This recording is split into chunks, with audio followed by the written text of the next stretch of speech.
Hello folks, yeah, welcome to my channel. Today I'm going to help you to build your portfolio website as you saw just on the demo.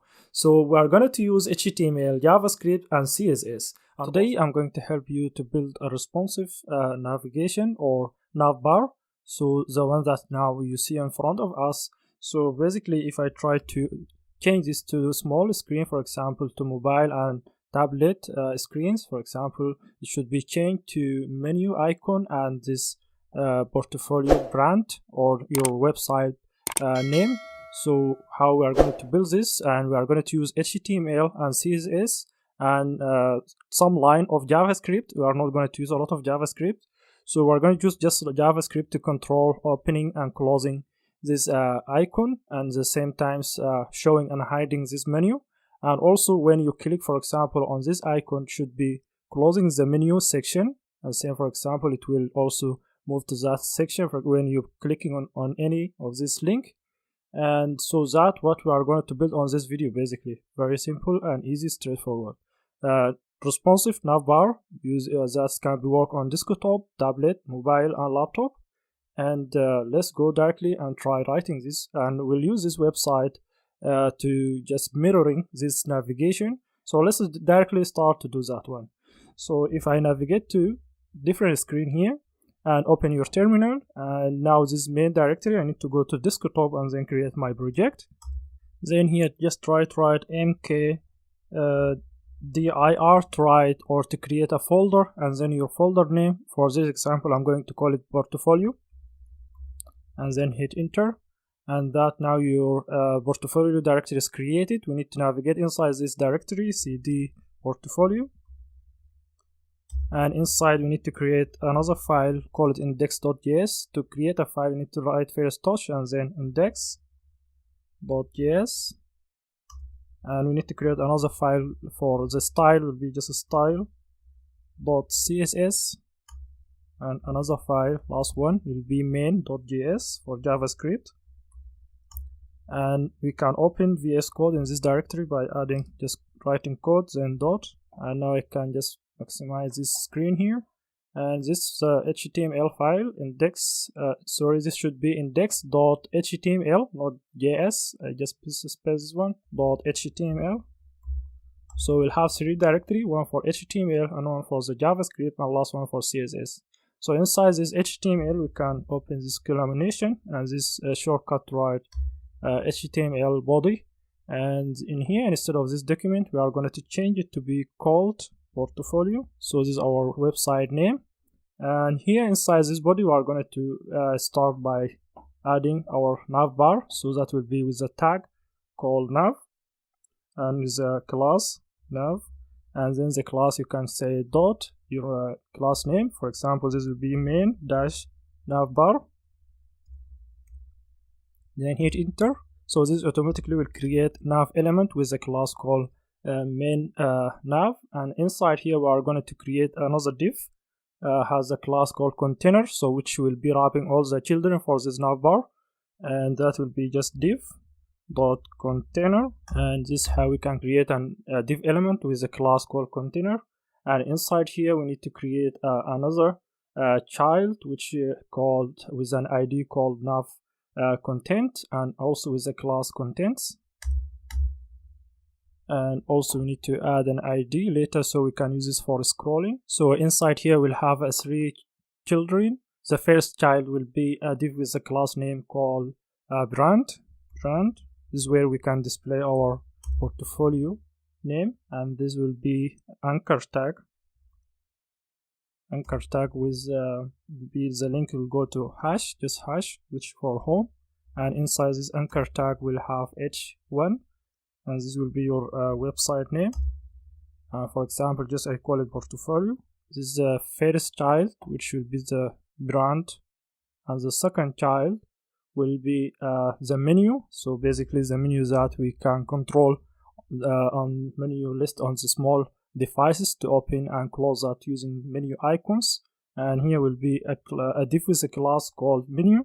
This is a shortcut how you can write HTML element and with a class, a very quick way. And inside this div will add two image elements, and each image elements will display. I will just add this here, and each image here will have a source attribute, as this source attribute will be displaying this image icon. For example, this will be menu bars, and the second one here, it will be cross menu.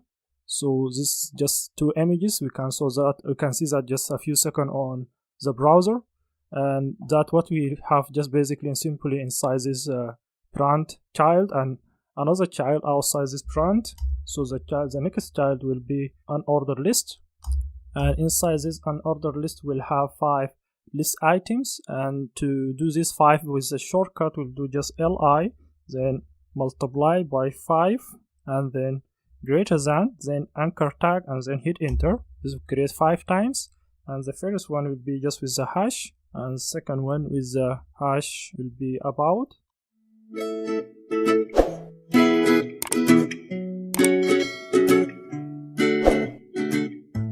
And then the name of this section will be just home, or this link will be home. Go to home section, and this will be about.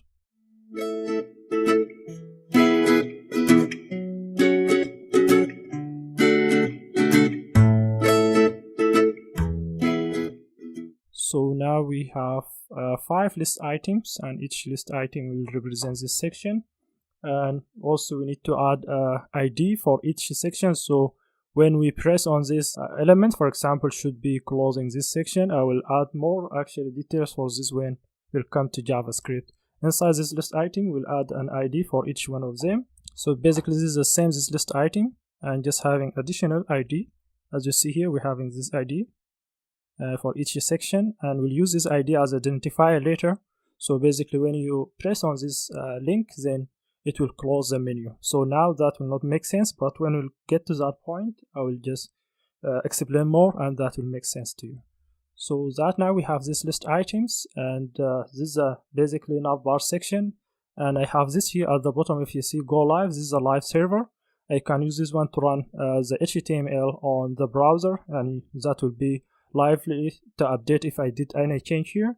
And if you don't have this one, you need to go just here into the extension inside your VS Code. You can search for a live server, and then you can install it and add it this one. And if I press this one here, it should be redirect me to the browser. And as you see here, these are 2 images that I just talked about them, and this is a brand name, so it will be your website name. And these are 5 unordered list items that we have.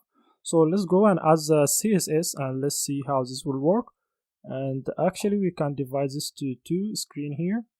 So on the right side we'll have the website, and first we'll start the CSS to display this menu on a small device, and then we'll go to larger devices. So we'll come back here to this style file. At the top I will apply the margin and padding to 0 for everything, and to do that will be start, then open curly braces, and this will be applied for everything. We'll set everything margin and padding to 0. As you see, nothing has happened. We missed to add this style CSS file to this HTML, and to do that we need to come here just before this title inside the head tag. Let's add a link. Just this will shortcut, it will complete for you. So basically the link and attribute called rel, and this value will be just a style sheet, and inside here will be your CSS directory, will be just /style.css,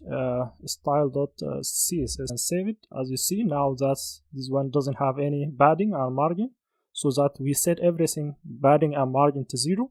And if you go back to this style, now we connected the CSS file with HTML file, so now we can continue and add more CSS for this HTML element. So I will add first at original here, I will apply additional standard CSS for the body. I need to set any element inside the body color to be a white color, and also I need to set over on horizontal position, it will be hidden. And also I need to change the background, all the background to be sort of light dark hash, and 3-6 times. So 3-6 times this will be light dark, so like this is one as you see on the front view. And I need to also to add some font family, and to how to bring font family, I am going to use Google fonts. So basically you can come to the browser and try search for Google font, Google Fonts, just spell that, and from here the ones that you like basically you can select and then go inside. Will take to you inside here. And if I just open this larger screen, and for example if you're happy about this, you can open this here and you can copy this and add it to your HTML tag here, just inside the header or inside the head tag, and then you can use this one to apply it to your element inside your style.css file. I already have one here that I'm going to bring, so I'm not going to use this one. So the one that I got also from Google Fonts. So inside this heading and after this style, just I'm going to add new line. I'm going to paste this. I added just here description comment to say this is a fonts. So as you saw, this is the same this one. So I just copy it from another file and I bring it to here. And I added the fonts. Now I need to use this, how I can use our fonts. I need to call this font family. If I go back to this style, so everything inside this body will use this font family. So this will be the name of the font. So that's how that I can apply font. And also I need to set H2 and any paragraph to use this size. Any H2 will use this font size 35 pixel, and any paragraph will use font 20 pixel, and also the line height will be 30 pixel. And that it basically will start by adding a comment here for each section. So this section will be for Navbar. So inside this section we'll add anything that's related to Navbar. First we'll start, let me change this back to the size that we work on. First I will add the background for this section for the Navbar. And this is the selector, which is a class that we just added here on HTML, this main Navbar. And then this will have a background color just white, and everything else will be black, as says the background for the body to black. And then the next one I will go to the contents of this Navbar. So inside this contents I will display as all the content to be flex. So basically I can control the content of this Navbar, and then I'm adding a height for the Navbar contents to be 100 pixel. As you see here, just the background now is changed to this height. And also align items to center, so basically to bring the content this to the center of the header or the center of the navbar. And this is the contents. So the contents basically this one here. I mean, if you see here inside the main navbar, then we have this here contents class. And next one, I'm going to modify the brand, which is the name of the website. I'm just going to change this size, this brand here. So change the size to 30 pixel. See, instead of this brand, so basically this will be all this div, and I need to change the size of this anchor tag. So basically will be this one here, brand, then a tag. And so I'm changing the color for this brand to be black, and also the text decoration should be removed. Let me see what's wrong here. And if I come back again here inside this, I have this, I am calling this branch instead of brand, so it should be changed to brand. And now if you see the color is changed to black, and also this underline decoration is being removed. So I need to add the font size to be set to 30 pixel. So now if you see, I change the size, and that now I can close this section. Now I don't need it now. So I have this brand name here, and this is the list items. So next one, I need to set the menu. So after this, we'll add this selector, main navbar, and then this menu class. Setting this flex to be grow. Basically this menu will take all available space here, and then the width of this content will be just 100 pixels. So I can control these two icons, this cross and menu bar icons, or these two, to have just the width around 100, and also displaying flex. So basically I can align these items to the center of the position here to be center vertically and horizontally, using align item center and justify content center. And also setting this cursor to be pointer. Basically when I hover here on any one of these images to change this mouse to be pointer. So if I save that, should be changing. So if I hover, if you see now the mouse changing to pointer, and also move these two icons to top. So the next one, I'm going to control the actual image to just respect the width of the parent. And this menu actually is a parent of these two images. If I go back to this HTML5, if you see here inside we have this, let me just collapse this section, and if I open this menu, see this is a parent for these two children, this first image and the second image. So next one will be the actual image. I'm going to add some CSS for the actual each image of inside this parent or inside the menu. So this image, each one of them will take width 40 pixel, height 40 pixel, padding 5 pixels, so I can add some padding around each image. And the Z index will give it 999, so this will make sure it always will stay at the top of everything.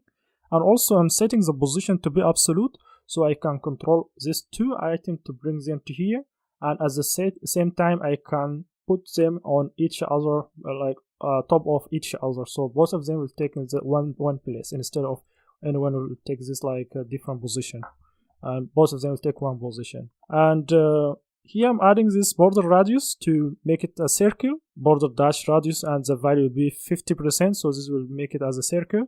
And the background color to be just white, and transition will set left to translate the left by 5 seconds, and it will be ease in out. So basically when I press on the icon, you can see the effect of the transition will take around 400 milliseconds.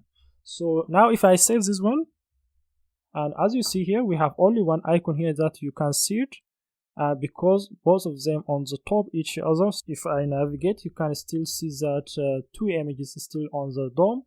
Basically this is the second image and this is the first image, and same of them on the same position basically, because I'm using position absolute.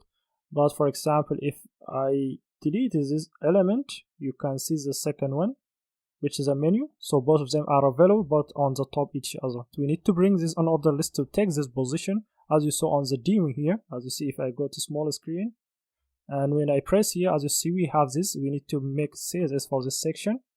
And if I go back here after this image, I'm going to change the first image opacity so I can control these two images here. Let me just reload this one.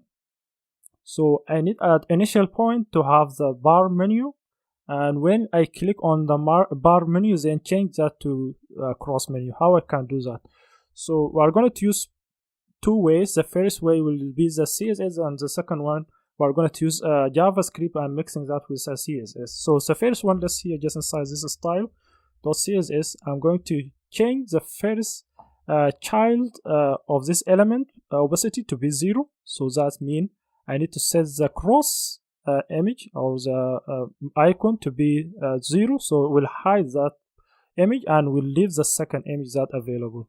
And also I need to add another class here. So this here, if there is a class called toggle, for example inside after this main navbar class there is a class called toggle, and then inside this menu there is an image, the first child, or set the first image inside this menu to opacity to be 0. So that will switch instead of this bar menu to cross menu. And currently we don't have this one, we don't have this toggle class. I'm going to add this later using JavaScript. As you see, if I just search for this, we don't have any toggle class here. So basically we are going to inject this toggle later inside this section here. As you saw, I added here nav contents, so I'm going to use this ID to inject this toggle class using JavaScript. So next one, I'm going to add another selector that to change the opacity for the second child or the second image child. Here as you see here, when there is a toggle and inside the menu class, the second child for this image sets the opacity to be 0. So that will hide the menu bar and it will show the crossbar. So next section, I'm going to change unordered style, so I can have this moving all these items into this center of this section, or also changing the background. So how I can do that one? Inside here I will add this selector main dash navbar and this unordered list, and I will set the position, the first important one, the position to be absolute, and top 0 basically be over everything here, and the width will take the full width, and the height it will take the full height, and left initially it will be with a -100 view height, so it will be outside of the view. When I click here, then it will move that unordered list to the inside this section. So, and the list style, so basically there is a dot here, so to change that dot all to be hidden by using this none. And also padding, I'm adding some padding at the top, so to just to leave some padding after this section. And also here the text align center, I'm centering all the text in the center of this screen. And same as the background will be this color. And transition, this one to use CSS animation, basically when moving from left to be this minus until to be 0, then you can nicely see the effect and the difference. So basically if I save this one, you cannot see anything, that just will hide the unordered list item that was here. But if I change this back to be 0, it will move that content inside the screen. So as you see, that how it should be look like when I click on this menu. But initially I'm setting this to be -100 view width, so to take all this menu inside this left side. So for now I'm going to take it back again, so I can add some more stylings that you can see. For as you see here, this list items with a small, actually we need to change the size for each one of them. And also as you see, there is no any padding, and also we need to remove this text decoration and change the color. So the next one, before doing that, actually I'm going to add this selector also. I will add this another CSS selector here. We'll say when if there is a toggle class, then change unordered list left to be 0. So this will be switching from -100 view width to be 0, so that we can move the things from outside inside this section. That will at the moment will not work because I just set it also to be 0. We can see the change that we can add to this section. So after this, we are going to change unordered list or the list item to margin button. So we can add a margin button after each one of these will be 10 pixels. And as you see, there is some margin after each one of them. Then I'm going to add some CSS for the anchor tag. So each anchor tag will have this CSS. So we'll add this selector and then an order list and list item, and then each anchor tag will have this white color, and also display the item to be block because I need to add this padding. And the initial type of this anchor tag is inline type, and inline type will not respect padding and the margin. So basically to respect that, I need to change to be displayed block, and also to take the full width of this section. So that's why I'm changing it to be displayed block. And the font size to be just 24 pixels, and padding top down will be 10, left right will be 0. Text decoration to save this unordered, this underline to be just removed. If I save that one, as you see now, changing the color and adding this padding and everything we just set here. And now that it basically, if I press, nothing will happen. So that because I need to add the JavaScript before go to next section. So let's go to inside the JavaScript file, and this inside this main. So inside main here, I'm going to define this line. So I'm adding this description here. Just this will be toggle menu icons. And first I'm defining this variable called menu using document.selector. By using this selector, we can select the menu for this section, for this two icon here. And then we'll add this also element or this variable called nav contents. So this is the one that we just added the ID here. That, as you remember, we added this ID, so we can use this to inject another class. If I go back here and to select that element. So what I'm doing here, when I click on this, for example, in this menu, then add event listener, which will be click. It will listen to click event, and then this element add a class to list of this classes already available in this element. By using this way, dot class list dot toggle, and then adding your new class. So basically that will just switching, adding and removing. If exists, we remove it. If not exists, it will add it. If I save this one, and you can see here that when I click should be happen something. Nothing is happening. I need to see when I click here. I need to see there is something being added. So nothing is being added because I created this main file, but I didn't add it to this HTML. I need to add it to HTML just inside this body at the end here. Let me add a script. and here will be the directory go/main.js, so that now we add the JavaScript file. Now if we press, should be see this menu change. As you see, we now switching between bar and cross, so that now is switching. It's good. Next one, what you need to do, if you can notice here, you can try see in this section, you will see a class called toggle that is being added and removed. So that's how we can control that class. And now we added this one. I need to go back again to this CSS. As you remember earlier, we need to set this menu initially to be -100 view width. We're setting this because we need to move all this section to outside to left side section as the initial point. If I change this to like that, if you see that it, so this initial point will remove all this section to the left side. When we're clicking here, it will inject the toggle class inside this section. When injecting that toggle, if you see here, I'm setting this again to be 0, and when left is 0, it will move all the things inside here. And as you remember earlier, I'm using this transition. You can notice that actually the CSS animation actually being added. So if I remove this, let me just comment outside this, and if I save it and if I press this one, see instantly that is being just hidden and shown again. So to add some CSS, you need to add this to this element on order list. If I press again, that it. So basically that on a small device. But see, if we click here, so this will switch the URL at the top, change the URL, but it will not close this menu. Next step, when I press on this, should be take me to the correct section, which is here, this right, but at the same time hiding this unordered list, and at the same time also changing this cross to be menu bar. How to do that one? That's what we are going to do now. If we go back to this main.js, and I'm going to bring list of selector here. So if you remember here on HTML5, on this unordered list, we added to each list item an ID, and we say that we are going to use this ID later, so we can select them using this JavaScript here after this line. I'm going add, so this will select home, and this will select about, and this services link, and this project links and contact. So basically we select each one of them, and when you click on any one of this link, then it will do the same what we are doing here for the menu. Basically it will just toggle this class, it will add it if it not exist, and if exists it will remove it. If I save this one and I go back again here, and I'm now opening the menu, if I press home, you see that's changing to home and closing the menu, and same if I press services, changing here to services and closing the menu.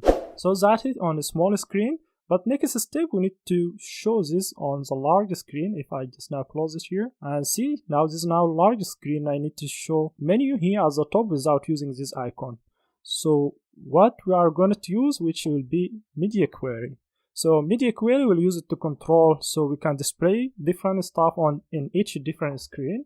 We can define our screen, and then we can hide and show content inside that screen. Inside this style at the end here, I'm going to add here. So after this breakpoint, so everything after 800 breakpoint, then try to set this CSS. First, I'm hiding this menu for this icons. So this menu will be just displayed none. This will hide this menu, and I'm changing this on order list to be displayed flex, and also padding top instead of this number will be 0. If you see here padding top, I'm adding 150. I'm setting that to be 0.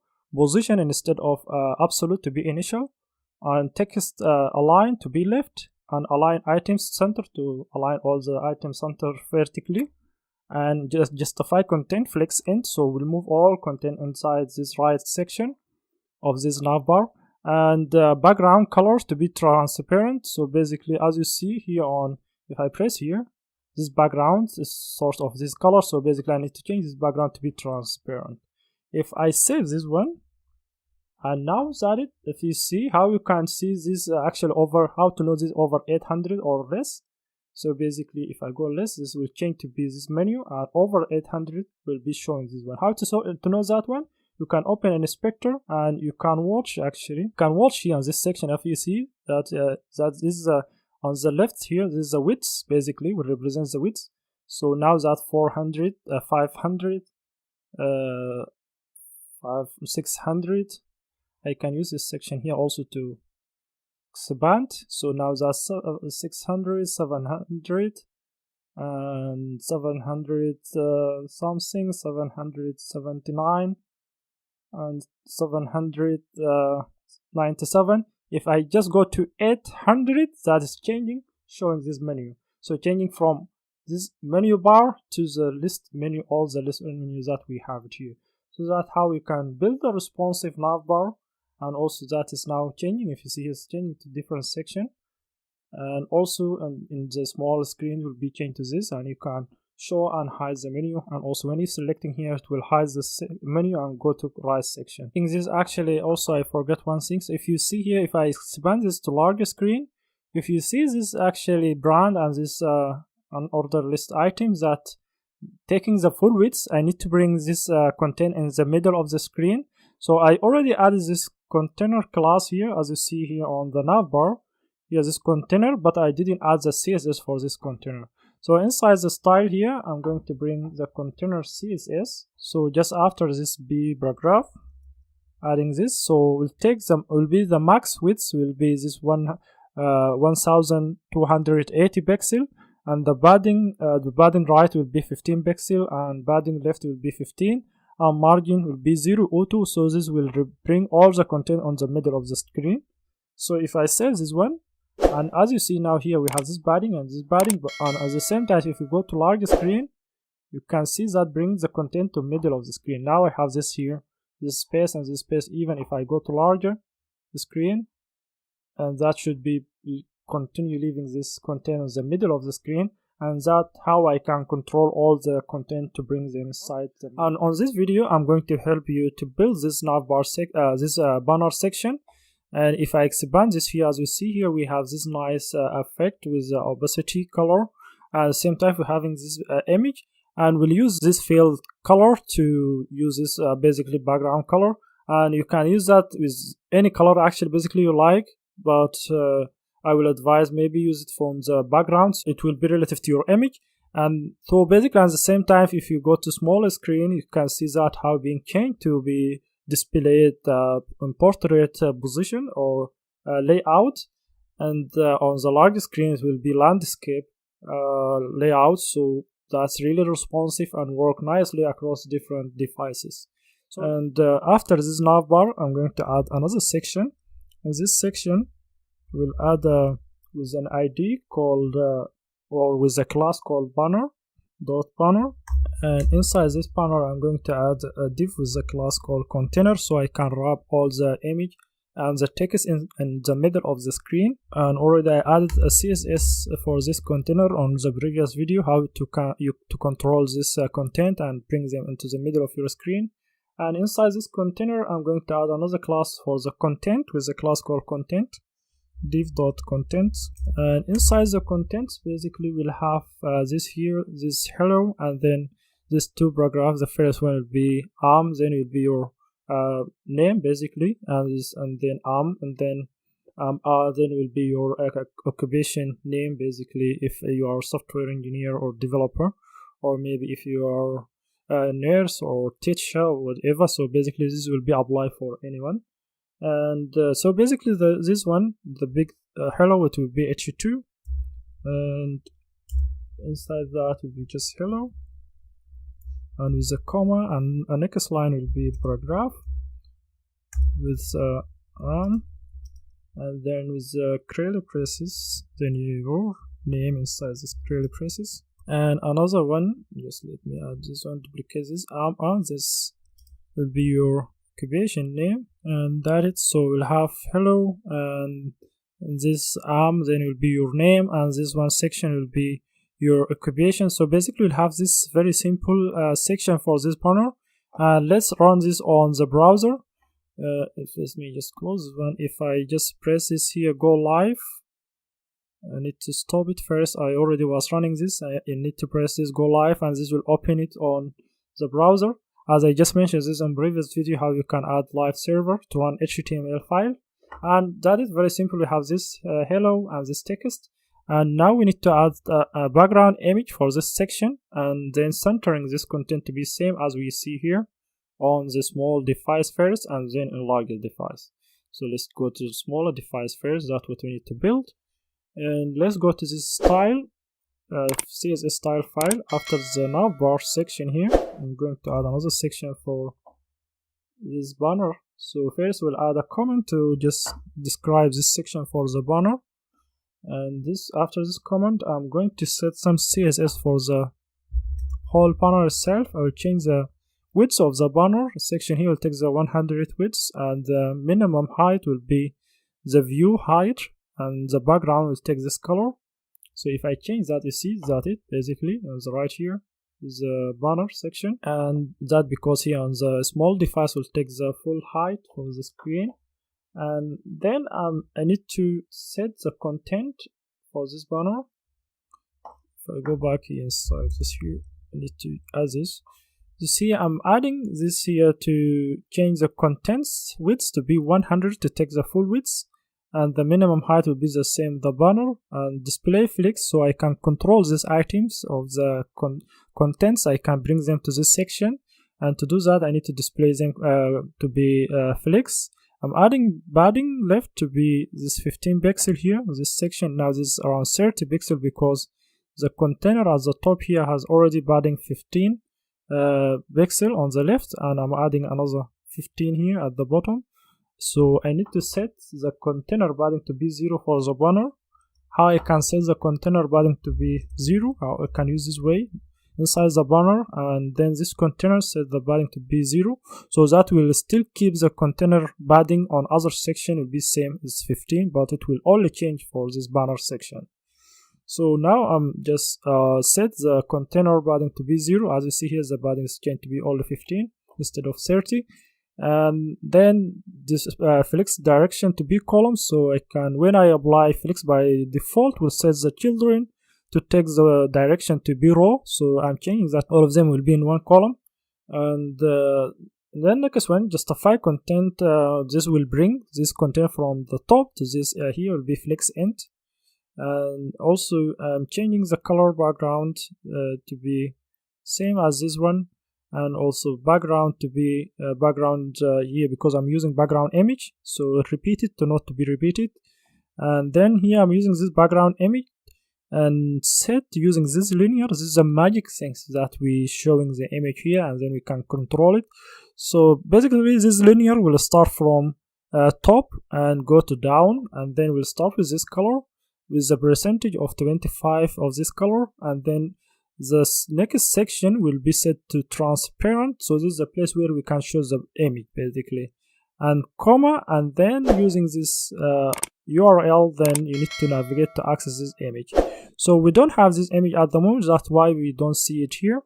And then I'm changing the position of the background image to be top center, so I can bring the image to this section, and also the size of the background to be covered, so the image will be cover all the section, and the margin top to be -100 to bring the image from the bottom to top by -100, and padding bottom to be 100, so that will leave some padding at the bottom, and that the one that we remove it from the top will add it to the bottom.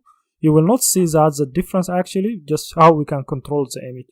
After bringing the image, you can see the difference. Just let me create a directory inside this. Here I can create a directory, call it images, and inside these images I'm going to bring an image. What the image is called? It's called mo.jpg. Inside this image I'm going to paste. So I have this image here. As you see, automatically the image is changed here and shown on the website. So now I added the image that we try to access it inside this style. So that's how we can access an image.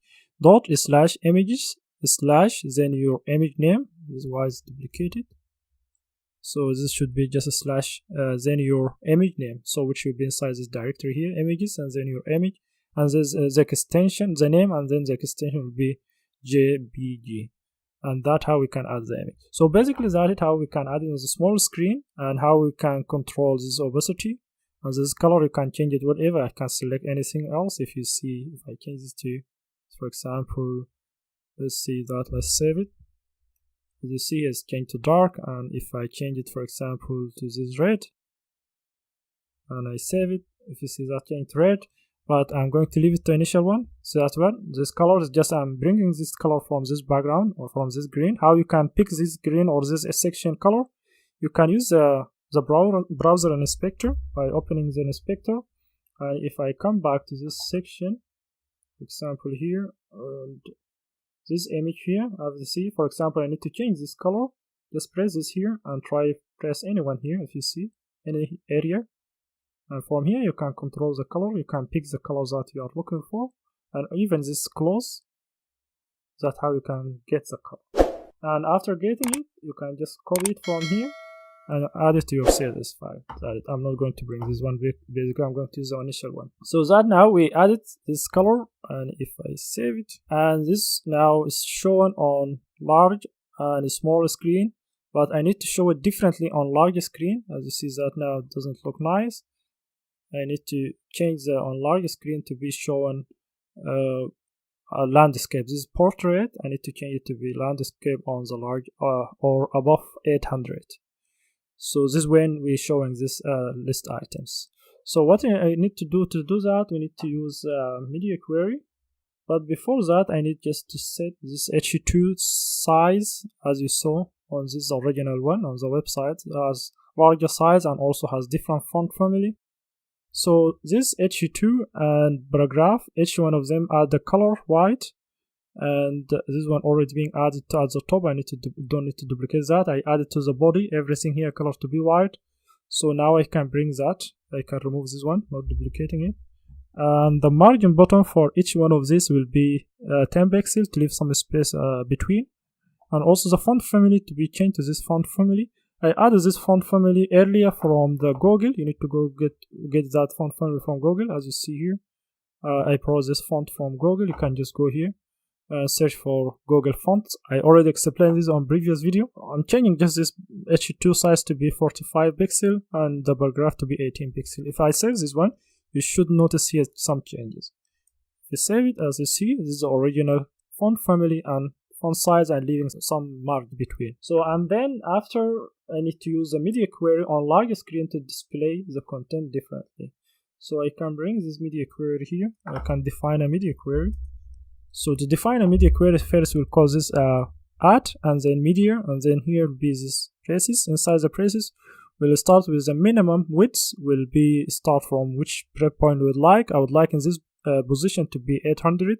From 800 and then going to top breakpoints or any size, try to use this CSS. So then we'll open this curly bracket, then we'll be close here, and then you can define your CSS inside this curly bracket.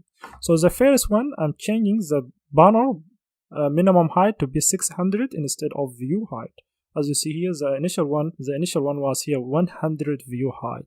That will be changed to just 600 pixel, and the same the content will be changed to 600. And the margin top will be set to 0, padding button to be 0, background size will be initial, changing this background image to be initial, and justify content to bring this content to be center of the screen, horizontally center to screen, and this background using the same, this here, same this linear, but what I'm using differently here, as you see here, I'm changing this opacity to be, or this color to be 12 instead of 20, 25. And instead of to top to be to right, basically will be affecting from left to right. So the opacity is this one, instead from bottom here to top will be from left here and going to right. Then background position, to change the background, this image position to be moved to right by 300 pixel and centered, and changing the H2 and paragraph, the H2 size to be 55 pixel instead of 45. And paragraph instead of 18 to be 28 pixel. If I save this one, as you see, this is now above 800. Changing the image to this position, and instead of this linear gradient from to top, it will be to right, which will be start from left to right. And if I go to large screen, that should be look. So if you see still here, we should see some effect also in this right section. How we can add that one, the one that I'm just going to bring this now. And you see this also is being centered vertically by using this justify content. If I bring this again to here, and I need to add another breakpoint here. So after this line, the breakpoint should be starting from here, this 1100.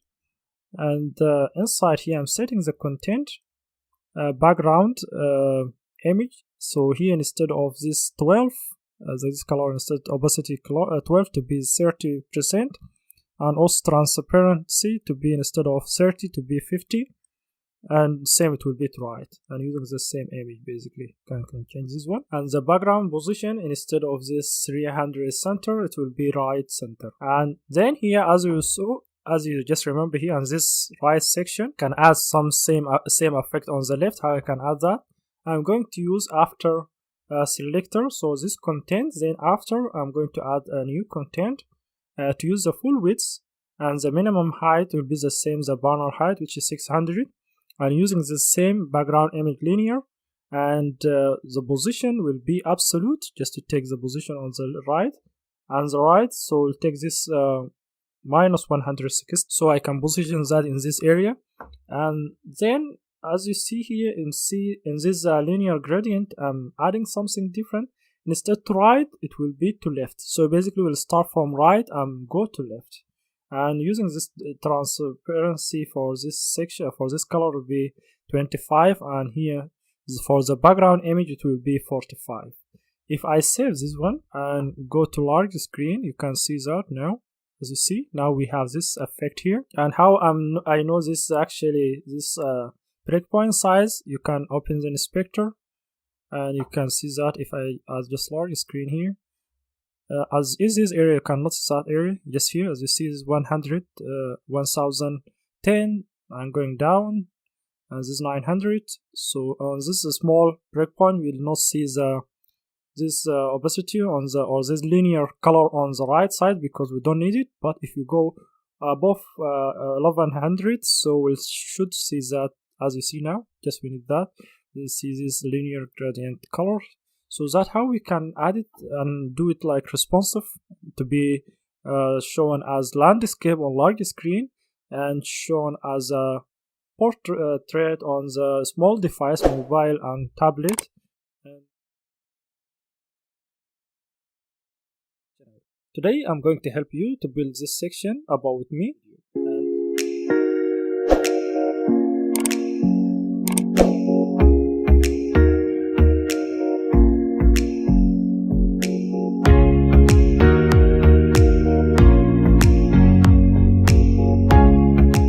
So let's go and start to build this one. So we'll come back to here to this HTML file which we created on the previous video on the left side here. Just after this banner section, let's create a new section with a class name called about, or instead of class name call it ID. So ID will be with a hash and then about. And inside this section, we are going to add a container, a div with a class called container. Then enter. And inside this container, we are going to have h2, and we'll just display a question who I am. And then inside, after this h2, we'll have another div for with a class called content. And inside this contents, we are going to have an image tag, or with an image element, HTML image element. So I'm going to just bring that inside here. So this one will go and take an image. For this source will be get the image from images. The image will be called mo-2, and then the extension .jpeg, and then this alt attribute just to describe this image, which will be person image. If I save that, I'll save that now. Nothing will happen. If I go back to this original website here, this is where we have this website. I can close this one and stop it here. I was running that on the previous video. I can stop it and run it again. We are using a live server to run the HTML file. And that is this section here, who I am. And now I can bring the text. If you see this on original website here, we see this image and this text. Let me just bring the text. So I can get this text actually from Lips, this website called Lipsa, and then from here you can copy the text in one of these. Basically, if I just copy this one and I come back here to start here, after this M I need to add a paragraph. After this image element, add a paragraph element, and inside here just paste this text and go back here again. This is the text, and if I come back to our website here, so this is a text. We have this question, the section title, and also the paragraph, but we don't have the image. Let me bring the image inside here. This images directory, I'm going to bring the image that's called mo-2. So inside here I'm going to paste this image here, paste. Is that it? So as you see here, we have this image. So now we have the title, we have image, and we have the paragraph. We need to add some CSS to this section to be same as we see this in live website. So if we come back again here and come back to our style.css file here, let me have more space. I need to add some comment here to describe this section for about style. So this I can add a comment like this in CSS. This will just describe this section for the about. So I'm going to add some CSS for all about section. So by using the ID selector, and this first this about for the whole content, basically I can bring all the content in the middle of the about section, will be vertically positioned on the center. And then the minimum height will take the view 50 view height of the screen, or half of your screen height, and align items center, so can bring all the content vertically centered. And padding top down 20 pixel and left right will be 0. If I save this one, now you see that now I have some space here, and at the bottom here some padding, and nothing is changed to the children because an image and this paragraph inside the content, not inside the about section. So I'm going to first to change the h2 element CSS here after this one. The h2 will be moved to the center of this area, and also margin bottom will be 20. We'll leave some margin at the bottom. If I save this one, as you see here, move to the center and move, leaving some margin at the bottom. Next one, the contents, all this content having an image and this paragraph, and here I can add this display grid. So because I need to add a layout for this content to bring the image on the left and this text to the right section, so that's why I'm using grid. So then I'm adding grid gap to leave some gap between the image and the text will be 50 pixels. And the grid template type will be column. So basically on a small screen, the image will take the full width and the text will take the full width. If I save that, as you see, nothing has happened. Now I need to control the image. The image, as you see, the image is not centered and also doesn't look really nice. I'm adding this selector here. So because this image inside the contents and contents inside the about. So I'm changing the image width to be 300 pixel, and the padding will be 5 pixel, margin will be 0.02, so can move this image into the center of this section. And the border radius 25% to leave some sharp here, so this will be some radius and the corner of this image, and background color will be changed to this color.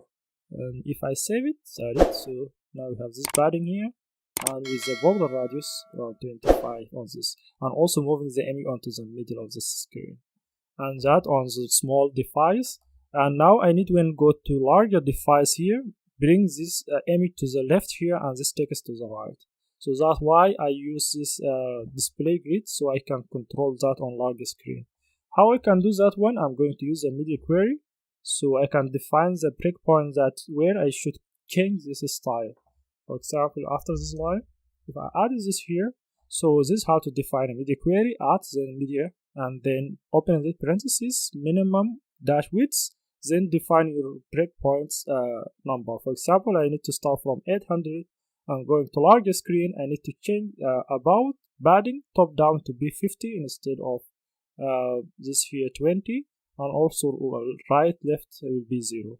And the h2 instead of margin button here 20 will be 50, and for the content to display the column to be we have 2 columns instead of 1 column. As you see here, we have 1 column with the 1 fragment, And this two column, basically the first column will be the image, will take one fragment, and the text section will take the four fragment, which will take larger widths. Will take 4 times of the image width.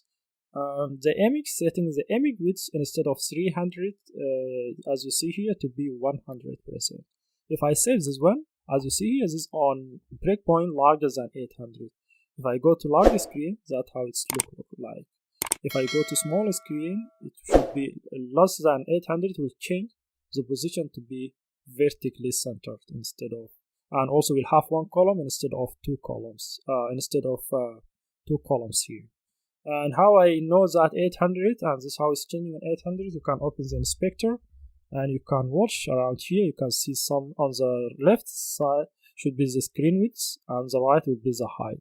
If you see that it's changing, now it's 837. If I just go lower than 800, and then you can see the content change to this layout. Today I'm going to help you to build this services section here. Let's go directly and build this one.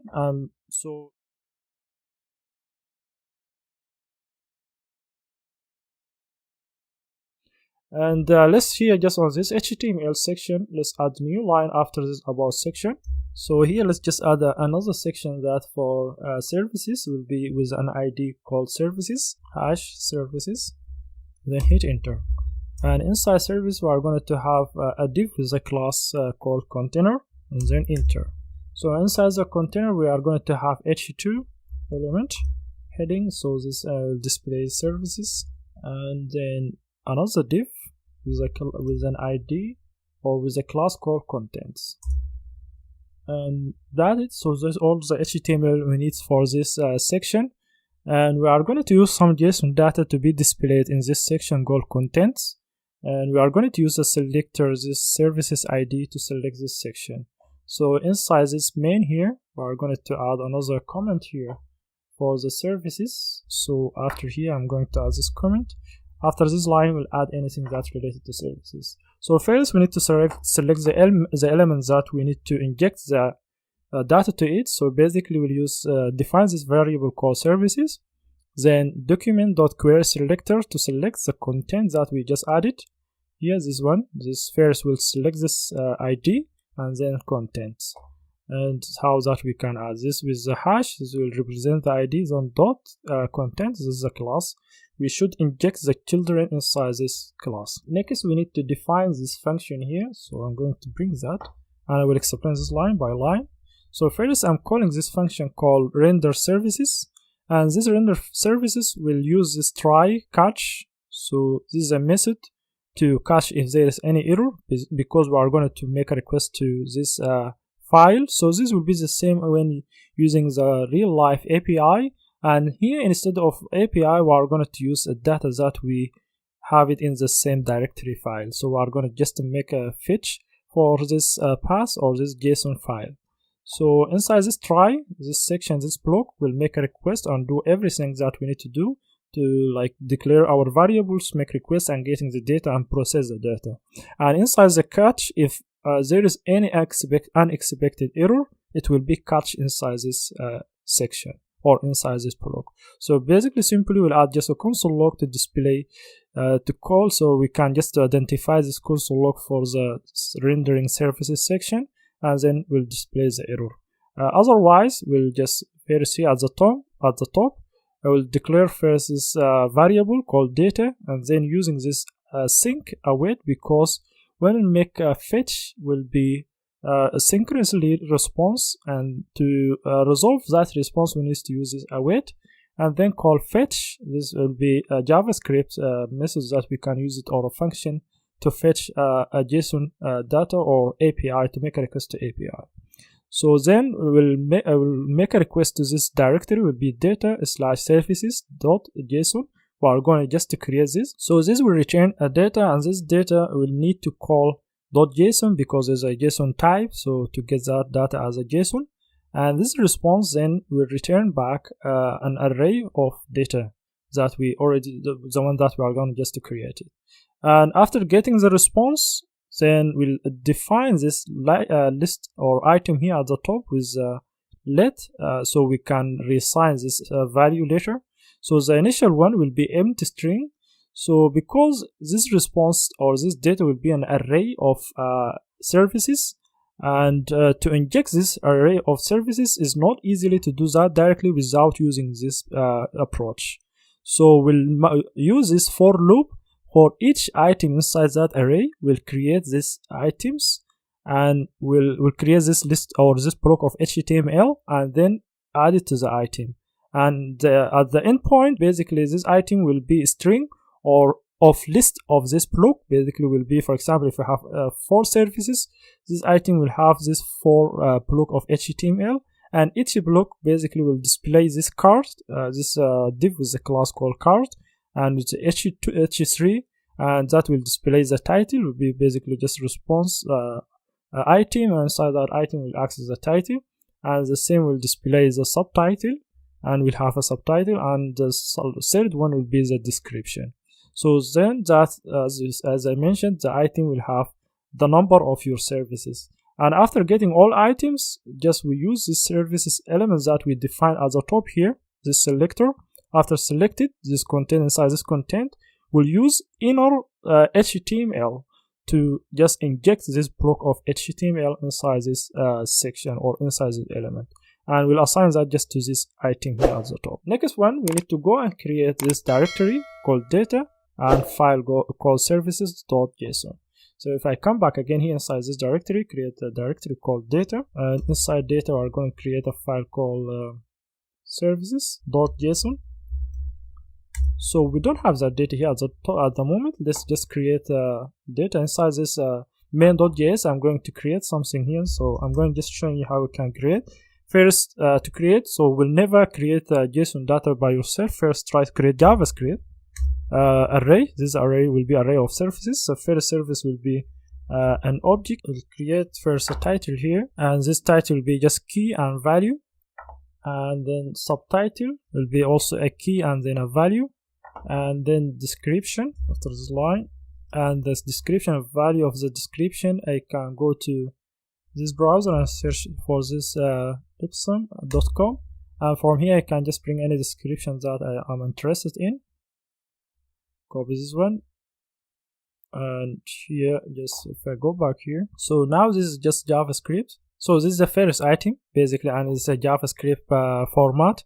I can copy this and duplicate it 6 times and just change 1, 2, 3, 4, 5, 6, and you can change this just to, instead of first to second and third and fourth and until 6. So this will be the 6th one. So now that I have 6 items and I create that as a JavaScript, so how I can convert this to JSON data? I can cut this one, Control X, and go to my browser.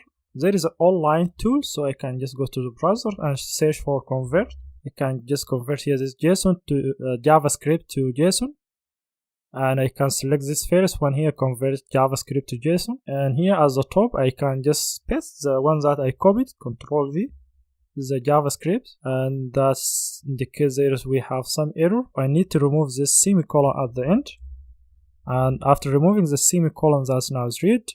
So at the bottom here, this is a JSON data. Let me just copy this all JSON data. So that is converted now for us. We can copy this and go back to our directory here inside these services. I can do Control V and save it. So this is a JSON that is being available now, and inside this JavaScript file now we can access that data / services.json.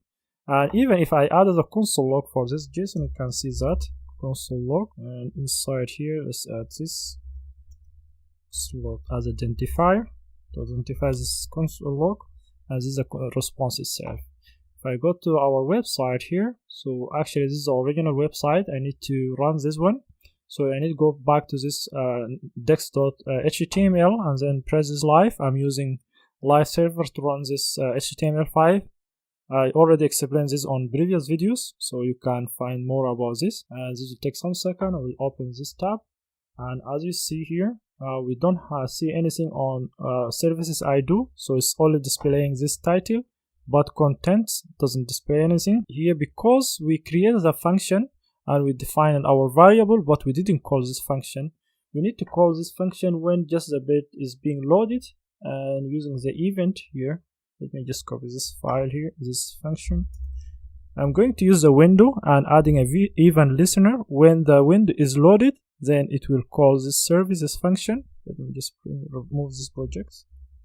So that's how we can get the data. As you see here, the console log. Now we have an array of 6 items, and each item will represent this description, title, and subtitle. Now if I scroll down, as you see, now we have service I do, and we have this 6 very mixed one, and not easily you can read it actually, but we are going to use CSS to make it look nice, same as this live here. So let's go back to our website here. So we are going to add some CSS to just make it as the same as the live I just mentioned. I can remove now the console log before I go further. So now I remove the console log, I need to go to this style file. So here I'm going to add CSS description for services section. This is to describe this as services section.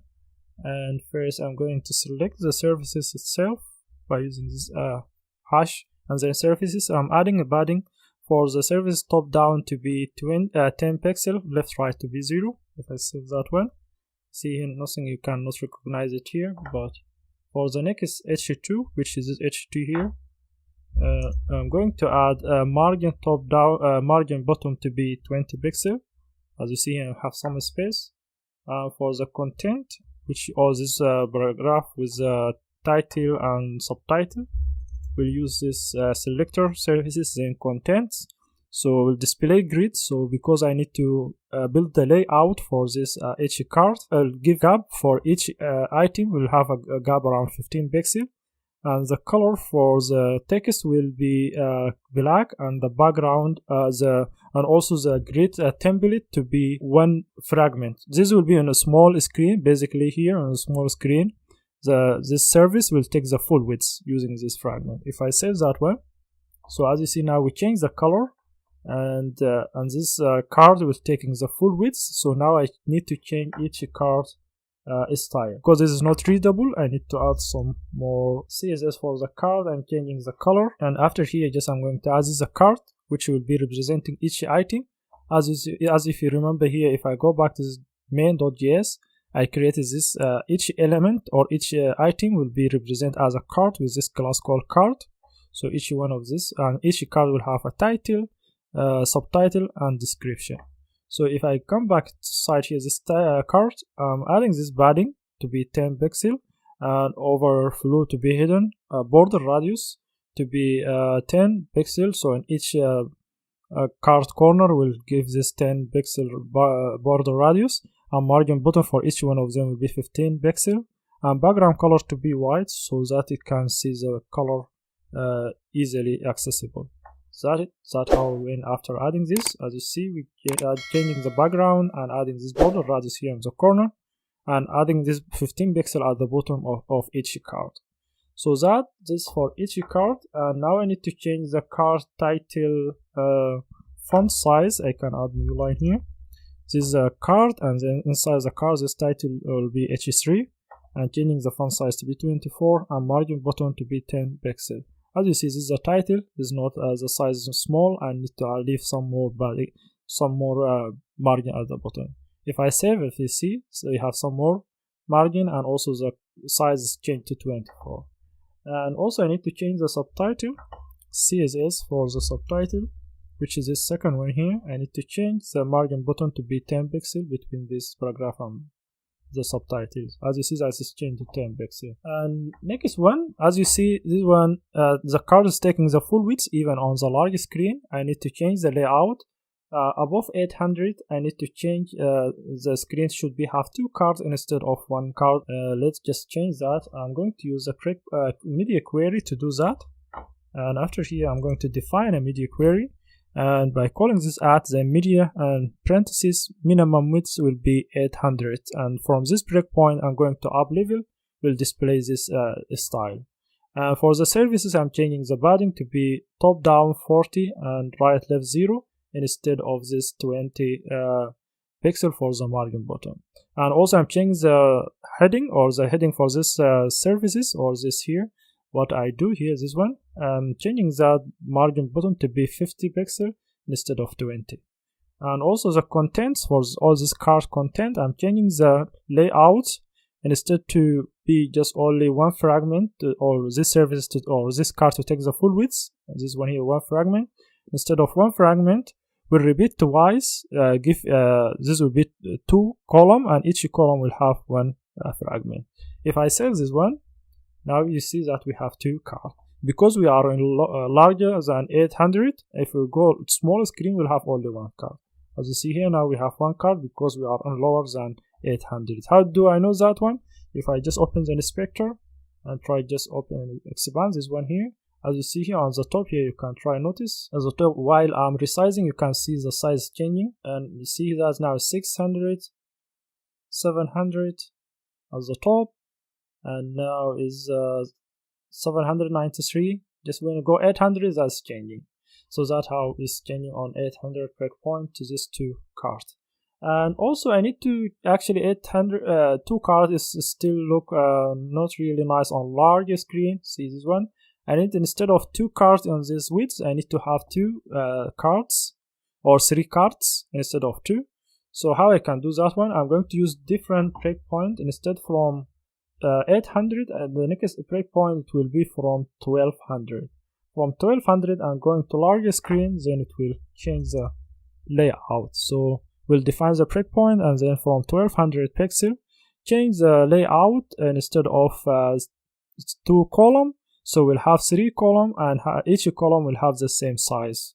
So that's it. If we save this one and try close this one and go to larger screen, now this until now is between 800 and 1200. If I go just above 1200, it should have 3 cards. So now I have 3 cards, and if I go to largest smaller screen, I have 2 cards. If I go to beyond or lower than 800, we'll have 1 card. So that is basically, we have this service that I do, and with the responsive layout, and also we use JavaScript data and converting that to JSON data, and making a fetch method to request the data, and using this for loop to create item for each section and injecting that inside the services. I hope that was simple and easy. Today I'm going to help you to build project section. So let's just go basically start from the previous place that we stopped and try just build the same this section. So let me add more space here and come back inside this HTML file we created on previous videos, and after this services section we are going to add a new section, call it with an ID called project, and then hit enter. And inside these projects we are going to create another div with a class called container, so that will bring all the children into the middle of the screen. So inside this container we'll have h2 heading, and this will be just display my projects. And then after this we'll have another div with a class called contents. So that's it for the HTML. So we need to go back to this main.js file to add our JavaScript function and define also our variable for these projects. So I'm going first to bring this 2 line here. After this line here I need to have more space. I'm going to add this. So this comment here just to describe this section for projects. We are fetching a data for projects, and also I'm defining this variable here with this selector document.query selector to select the sections that we just created with this project's ID, and inside this contents where we are going to display our data. So if I come back again to this HTML file, if you see this is the ID that we just created, then we select this class or this contents section, so to display all the children inside this contents. And if I go back to this main.js file, then after this project here I'm going to bring this function, and also I'm going to explain it line by line and what is it will do. So here if I just paste this one, I'm creating a function here called render projects, and this render projects using this try catch method. So try inside this try block will add will define all our variables, and also will do our fetch process, and also rendering all content inside the HTML file. And inside the catch will catch any unexpected error, and that all it will be just added to console log. And here I'm adding this text to differentiate this console log from other log. So this will just to show that this error related to this project section. And inside try catch, because when make a request to this directory, it's called data and then projects.json. So this one is not available at the moment. We are just going to create it. So this will be the same as using real life API, but here instead of API, we are going to just use local JSON data. And we'll use a JavaScript method called fetch. This will fetch this directory and return. This will be synchronous call. Because it is a synchronous call, we are going to use await. And to use await key, you need to use async here. So we'll add async to your function here before there's this parentheses, then we'll call await inside your function just before your variable or after defining your variable here. So this will be waiting until getting the response back. Then we'll define the response. We'll use another wait. And then because this is a JSON data, we'll use this method data.json to convert this to JSON data. And then this will be an array. After getting that array of JSON data, then I'm using this for loop. I'm looping over each item inside that array. So for each item, first I set this let or this variable here to be empty string.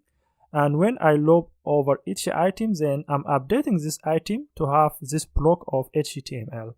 And inside this block, I'm creating this first, for example, parent with a class called product. And this product will have an image, and inside that item or inside the array of data, we can access an item with the image source, and also we can access the attributes. Alt attribute will display the item name, for example, and also we have this text section here to display a title for that product, and also will have anchor tag here. This anchor tag will redirect us for the code or the code source, for example, for the project, related project. And the second anchor tag here will redirect us to the demo for that project. For example, if you have a project that has a code in somewhere, you're hosting the code in somewhere, for example, on GitHub or on CodeBin, and at the same time, you have a demo you hosted in some other hoster like Heroku or Netlify, for example. And that I'm going to showing you how we can actually create this JSON data. So over looping over each item and then creating this block and sets this item every time with this new block. So at the end, this item will have a string of list of blocks for our project. After having this list, we'll just set this item after assigning this projects.inner HTML, then assign it to all items that we define them at the top here. So that's how we can inject all this block of HTML into this projects element, the one that we just created at the top here, this selector for the section of this HTML we just added here for this contents. At the end, this contents will have list of blocks, and each block will represent a project, and each project will have an image and will have a title or name, and then also will have two links. One link will redirect to the code base, and the second link will redirect to the demo. So that's how this function is work. But now we don't have this data. We have a directory called data, but we don't have this project.json. Let's go and create that. So inside here, if you see here, we already on previous video we created this data directory, and also we created services.json data. But on this video, we are going to create projects data. So if I just press this file and create a new one called projects.json, and then inside this project.json we are going to define our data. As I mentioned on previous video, we'll never try to create JSON data manually. So first we are going to create JavaScript data here. I'm going to define an array, and this inside the array will have an object. First item will be represented as an object, and this first project is going to have first a hoster, for example. If I'm hosting this project in Heroku, for example, this one will have hoster key, and the value will be the place that where you are hosting. And second one will be the project name itself. What's the project name? For example, here I have a project name called Dwayne Tech Shop. I already did this on previous tutorial. If you're interested in to know more about this, you can go to previous videos and watch that one. And also this will be a URL for the demo. For example, if you need to access this live when you can't find it, you can find it on this URL. And also the URL hoster, for example, if you need to access the code base or where the code is it. So as I mentioned at the top, I said that on Heroku. Let me have more space here. This URL, it will redirect you to Heroku repository where you can find the original code. And at the end here, we'll have another key, the key that for the thumbnail URL or for the image URL. So this image URL to be just showing the project URL. If you see here, now we have these images. So these images already have list of them inside on my GitHub directory or repository. If you don't know how to add images to your GitHub repository, I already created a tutorial how to upload your images to GitHub repository. So you can go and watch that, and then how you can add your images, your own images to GitHub repository, and that will help you. Always you will make sure this image is available. Basically, if you try to bring this image from any other resources, that image maybe after time it will be deleted. But if you add it to your own repository, then we'll make sure always that it is available. Okay, so this is the first product. So we have here around 9 projects. I'm going to list all this list of projects that already I did all tutorial for all these different projects. And if you are interested to know more about them, basically this one will be for building e-commerce application, and this one for chat app, and this for portfolio using React. So it's different from what we are doing here. And this one here will be for quiz app using React and Firebase. And this here is free code camp survey form, and this free code camp build personal portfolio, which is different from what we are doing. And this one is tribute page, free code camp tribute page, and this one is documentation page, and last one is a product page. So I did already all this tutorial. You can go and follow and watch them. I'm going to bring the data for all of these projects. I have it already here, so it will be the same structure I just explained it here. The ones that you can bring it here, and I can save it. So this is the data for all these projects. I can copy this, and how I can convert it to JSON data. I need to go back to this browser and open new tab and try to convert JS to JSON and hit enter, and just open the first one, convert JavaScript to JSON. So inside here, inside this input, I can add the JavaScript data here, and then that should be showing the result here. As you see, there is a syntax error. Yes, I need to remove this semicolon at the end. That's what makes the issue. If I just go down here and copy all this JSON data converted at the bottom, and I can copy that and come back to our code base here, and in the file that we created called project.json, is Control V. That now we converted our data to be JSON data. As you see that we have this I added also actually this ID. This is just additional. If you need to add that or not, it's not important to add it, so it's up to you. And also, as you see here, it's changing the key to be have double quotes, and also the value to be have a double quotes. So this is different from JavaScript. The JavaScript, the key, you don't need to add any double or single quotes for it. So that is, now we have the JSON data, and if you go back here, now we have our projects data here. We should, if we save everything and go back to our projects here, now we need to run our this project that we just built now. This is the original one live, as you see here, but we need to run the one that we just have it now. If we go back to this index.html and then try to press this go live, I'm using live server to run the HTML file. And if I just try to expand here, and if I scroll down after services, I should see my projects. As you see here, I have just this my projects, but I don't see anything here at the bottom. The issue, just I need to call this function. I created the function, but I didn't call it. Just inside this window, I'm calling this load listener basically, or this event. When window just loaded, try to call this function. Just after this render services, I will add render projects. If I save that one, now I should see the projects being added at the bottom. As you see that this project is added, this first one with the really huge images. It's not really look nice, look weird. So the next part will be the CSS part. So we can control all this item, and we can also build some layout to show different projects on a small screen, on also large screen with a different layout. So let me just close this here, inspect, and come back here to style.css at the end here. Let me add just a description or comment for the project section here. Add new line. So this is just to describe this CSS for project. So first I'm going to select the project itself and add some padding top down 10 pixel, right left 0, and as you see that will be just at the top here, that will not be shown. And for the H2 or this my projects, I'm going to add this margin button to be 20. As you see here, we have this 20 margin button, and also I'm going to change the content to be displayed grid, and also the body the gap to add 15 pixel gap between each project or each item. And here also the color will be this black, and the layout of this template will be one fragment, so the project will take the full width on a small screen. So this is the initial this I'm adding here, this for the small devices.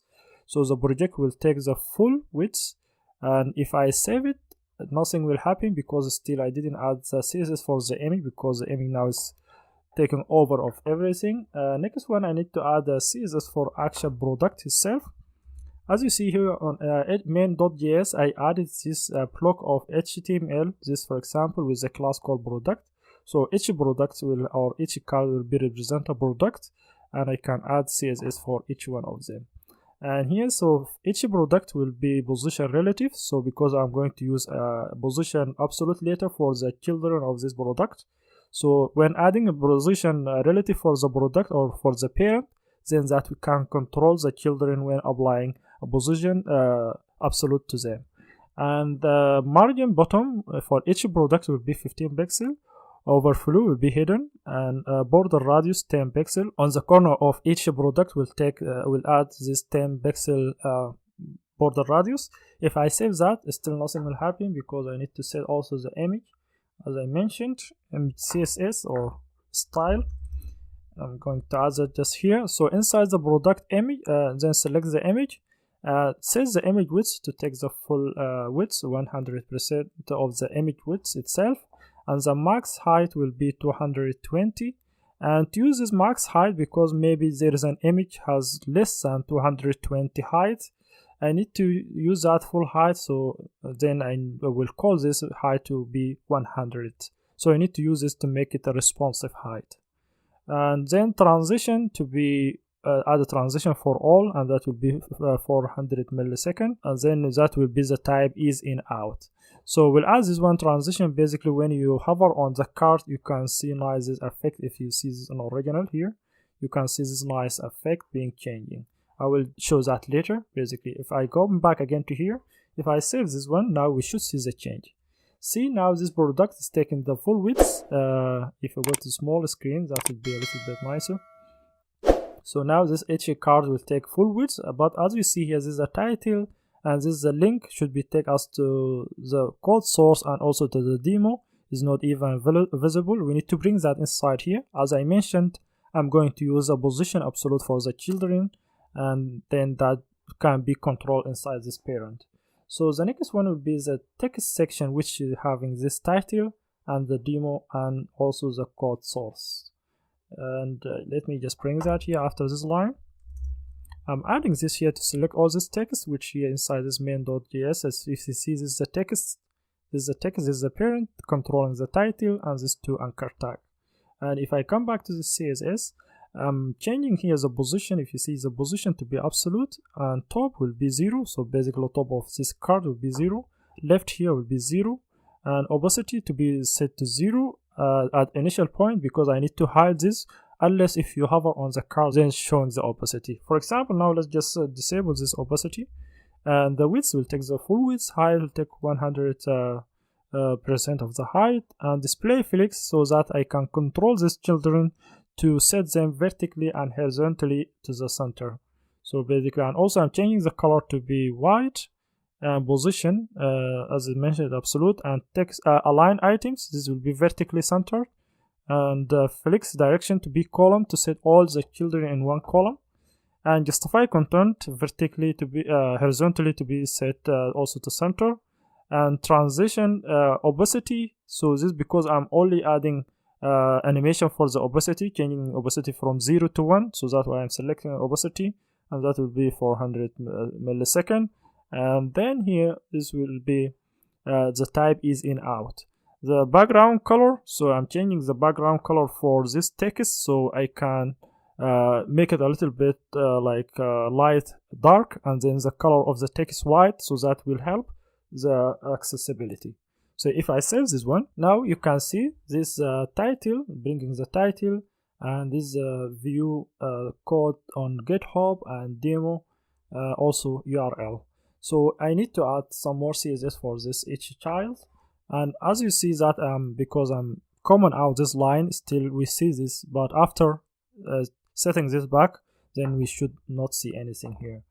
But before that, because still we need to add CSS and we need to see that live, I can just change this H3 CSS, this H3 here, for example, to display a title for each product. And this H3 will change this font size to be 24, text align to bring this to center, already center, but also to make sure it's centered properly. Margin button to leave some margin button between this text, be 10 pixel, and white space will be break space. Basically, when this is a title, for example, like this one, when it's too long and go to small screen, it should be break. So basically, if you see here, you cannot notice that, but if you go to smaller screen, this should be break to 2 lines instead of 1 line. If I save that one, now we have largest size and we have this margin button. Next one, we need to change the anchor tag style for this anchor tag, each one of them. For example, you need to change display blue, because this initial display type for the anchor type, it is inline type, and inline type will not respect the margin. So because of that, we need to display it blue or inline blue, so to respect a margin. Then we're adding a margin button to be 10 pixel, color will be white, and the size will be 24, and text decoration, as you see this underline here, will be removed, so to display that to be set to none. If I save it, as you see here, now we have larger size for each one of them, and also we have different color. We have this margin button. For example, if I just try press a demo, for example, for first one here, if I press this demo here, it will take me to live project for this e-commerce shop application. As you see, this is a live project that you know. If I can go to more here, I can see more about the project. And if you didn't watch it, I will encourage you go and watch this and learn how to build e-commerce application from first until the end. And this is the real life e-commerce application. You can make a payment system and shipping system and more. So let's come back to our project here, and this one here, and that I show you how to can navigate. You can see the demo. At the same time, you can go to the source code by pressing this view on GitHub. So this will take you to the GitHub repository, and same for the rest of the application basically. Because earlier we added the correct data, as if you remember here, this JSON data will take us to the correct position or to correct place. And also here, this name, it will just be displayed here, for example, view code on code bin, for example, code bin, and here the previous one would be GitHub. And as you saw that in HTML, this is how we can add it here. First we'll call view code on, then we can access the name from the JSON data that we just created by accessing this by calling response item or i.hoster.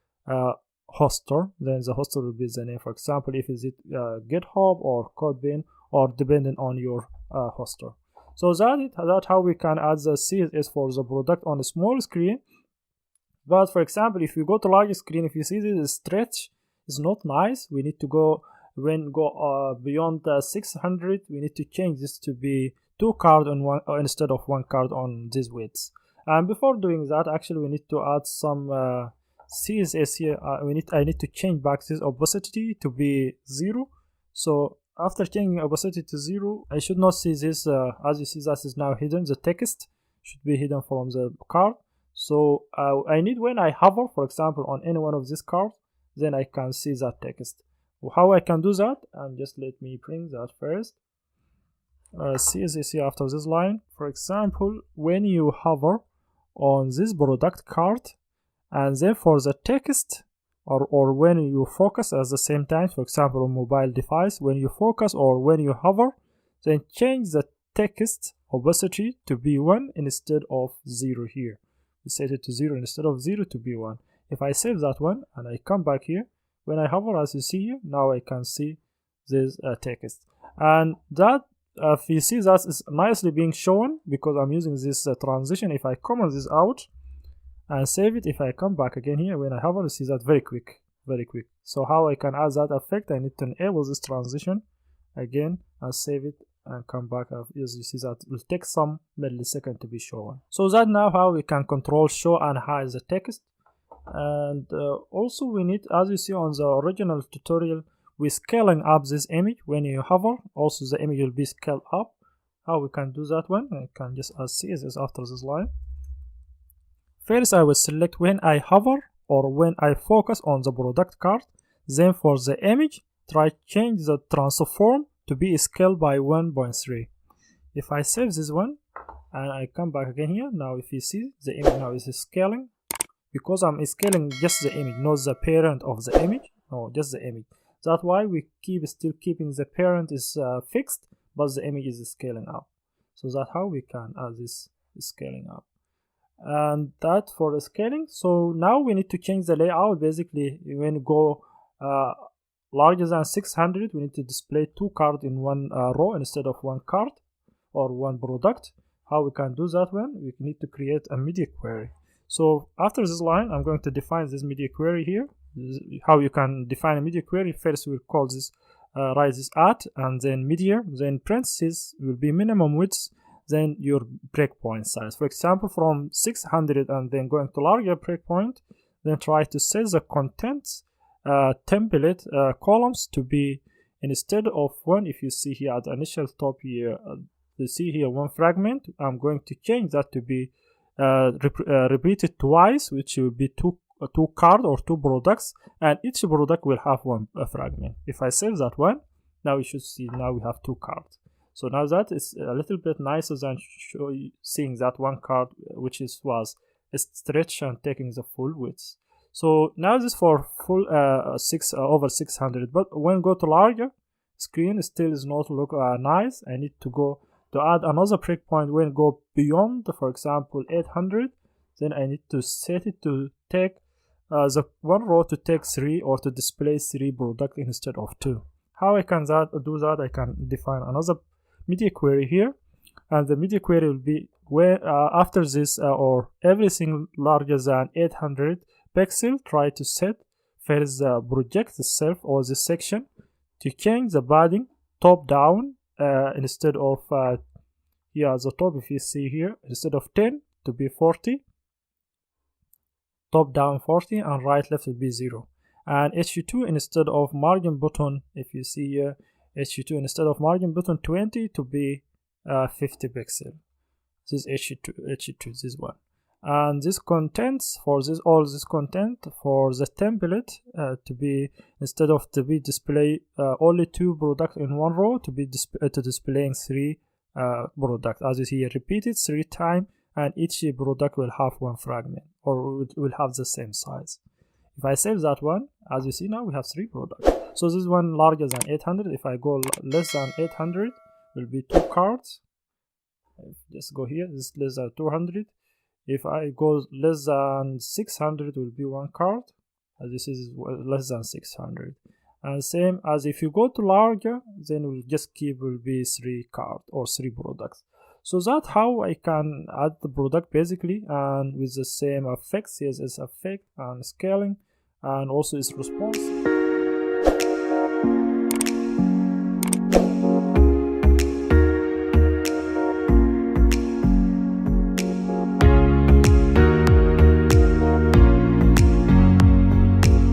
Hello folks, you are welcome to my channel. Today I'm going to help you to create a contact section. After this project section, we are going to create a new section. It's called contact. So section with an ID called contact. So inside here, then we'll have another div with a class called container. So this will drop all content into middle of the screen. And inside this div we'll have another div called info. This will just display these three items here. If I go to contact, for example, if I press here contact, if you see this three item here, this section will be info.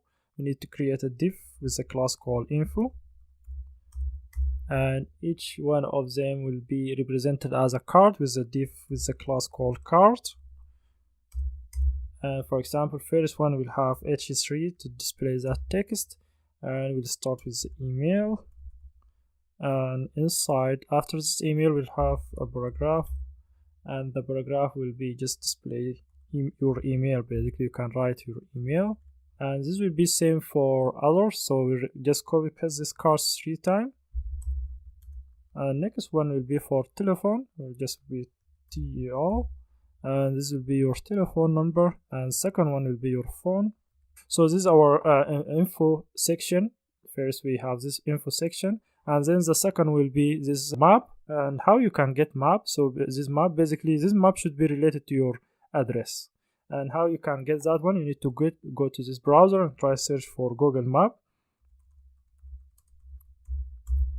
And in Google Map you need to search to your address. For example, in this tutorial I'm going just to use the city address instead of mine. I'm going to go to this Glasgow. It's only Glasgow. And after going to Glasgow, you need to select this share. And from the share, you can select here embedded a map, and you can copy here this HTML. After copying that one, you need to copy that and just close this here. And let's go back to our website here. And after this info div or content, let's add a new line and just Control V for the map that we just copied.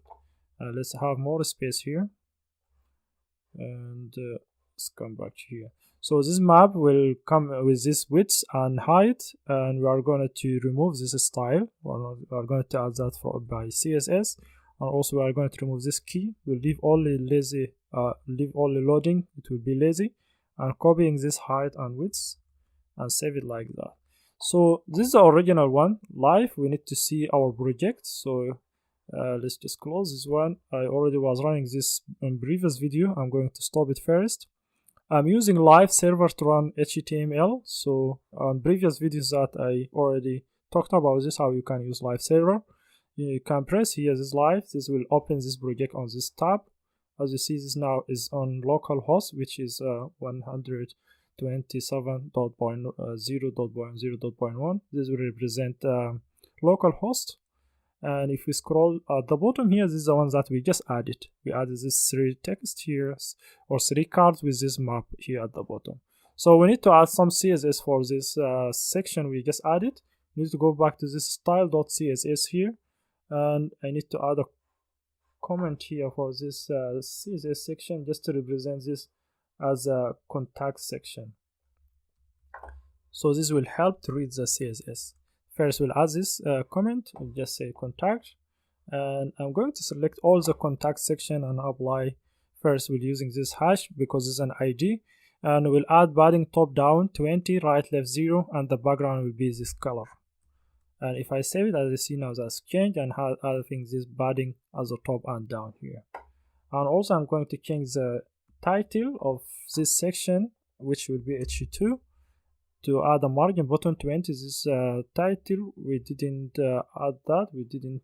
We missed to add it. Let's go back again to HTML here. Inside this container, we should add a title called contact me. Just after this container here, add H2 and call just contact me with exclamation. If I save it, now we have, if you scroll down, you see we have this contact me. And if we go back to this CSS, now we have this H2. If I save it, we'll leave some padding between, or some margin between this email and this title. If I save it, as you see, now we have this margin at the bottom, 20 pixels. So now if we go also to the info section, which will have the 3 cards, this 3 here, this 3 card, which each one of them will be represented as a card. If I go back to this HTML, as you see, this is the info section here. Is a class info and has 3 cards. Each card will represent this text.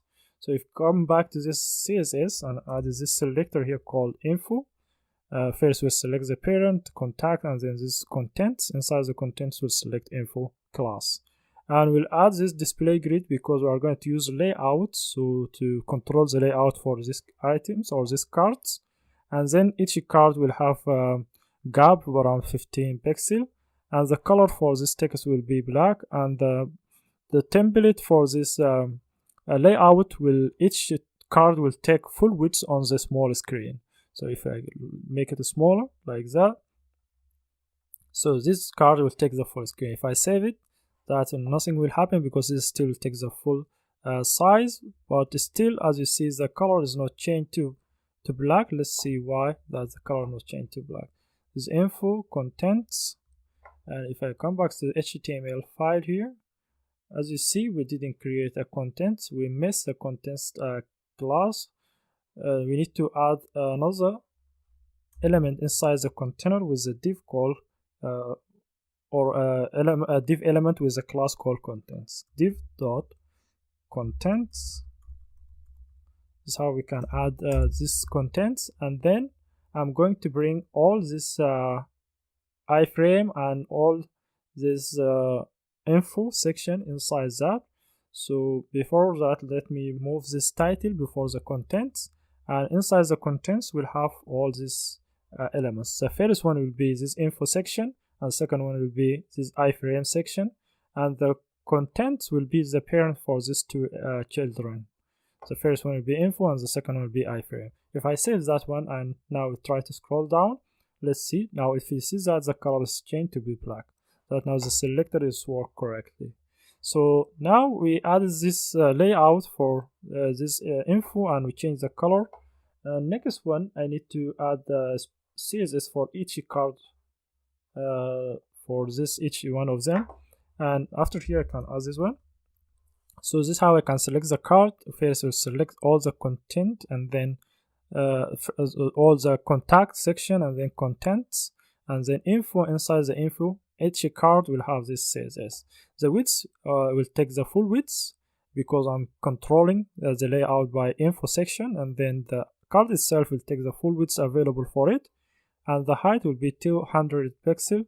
Display flex because I need to control these children, so I can move them center to be centered vertically and horizontally by using align items that will move it to center vertically, and justify content that will be horizontally centered, and the color will be set to white, and also the border radius on the corner of each this card will be having around 5 pixels, and margin bottom for each card will be 15 pixels, and border will be taking 1 pixel the size of the border, and the type will be solid and the color white, and box shadow for each one of them will take this color and take this sizes, basically to control the box shadow, and transition will be for all, and the period will be for 100 milliseconds. The type will be is in out. That is basically, and if I save it, that as you see now we have this card, and we have this border, and we have this shadow, if you notice. But also I notice here I'm duplicating the color twice. I don't need this original color here. I can remove that, and that will leave just all the layout. So I have the color, and also now we have this gap. Each gap has 15 pixels. At the same time, if you notice here, I'm adding this margin button. If I comment that out, I shouldn't need that. This one will be for the section. It's at the bottom here, see, because this map doesn't have a space between the card and the map. That because of that why I'm adding this 15 pixel. If I now add that, if you see now we have this 15 pixel at the bottom here. So there is a different way to fix this one. I can just remove this here from now, because as you see this here, instead of 15 it becomes 30. If I save it, now each card will have this gap which originally added by info 15 pixel, and I will add later some margin top to this map itself. So now let's style the map.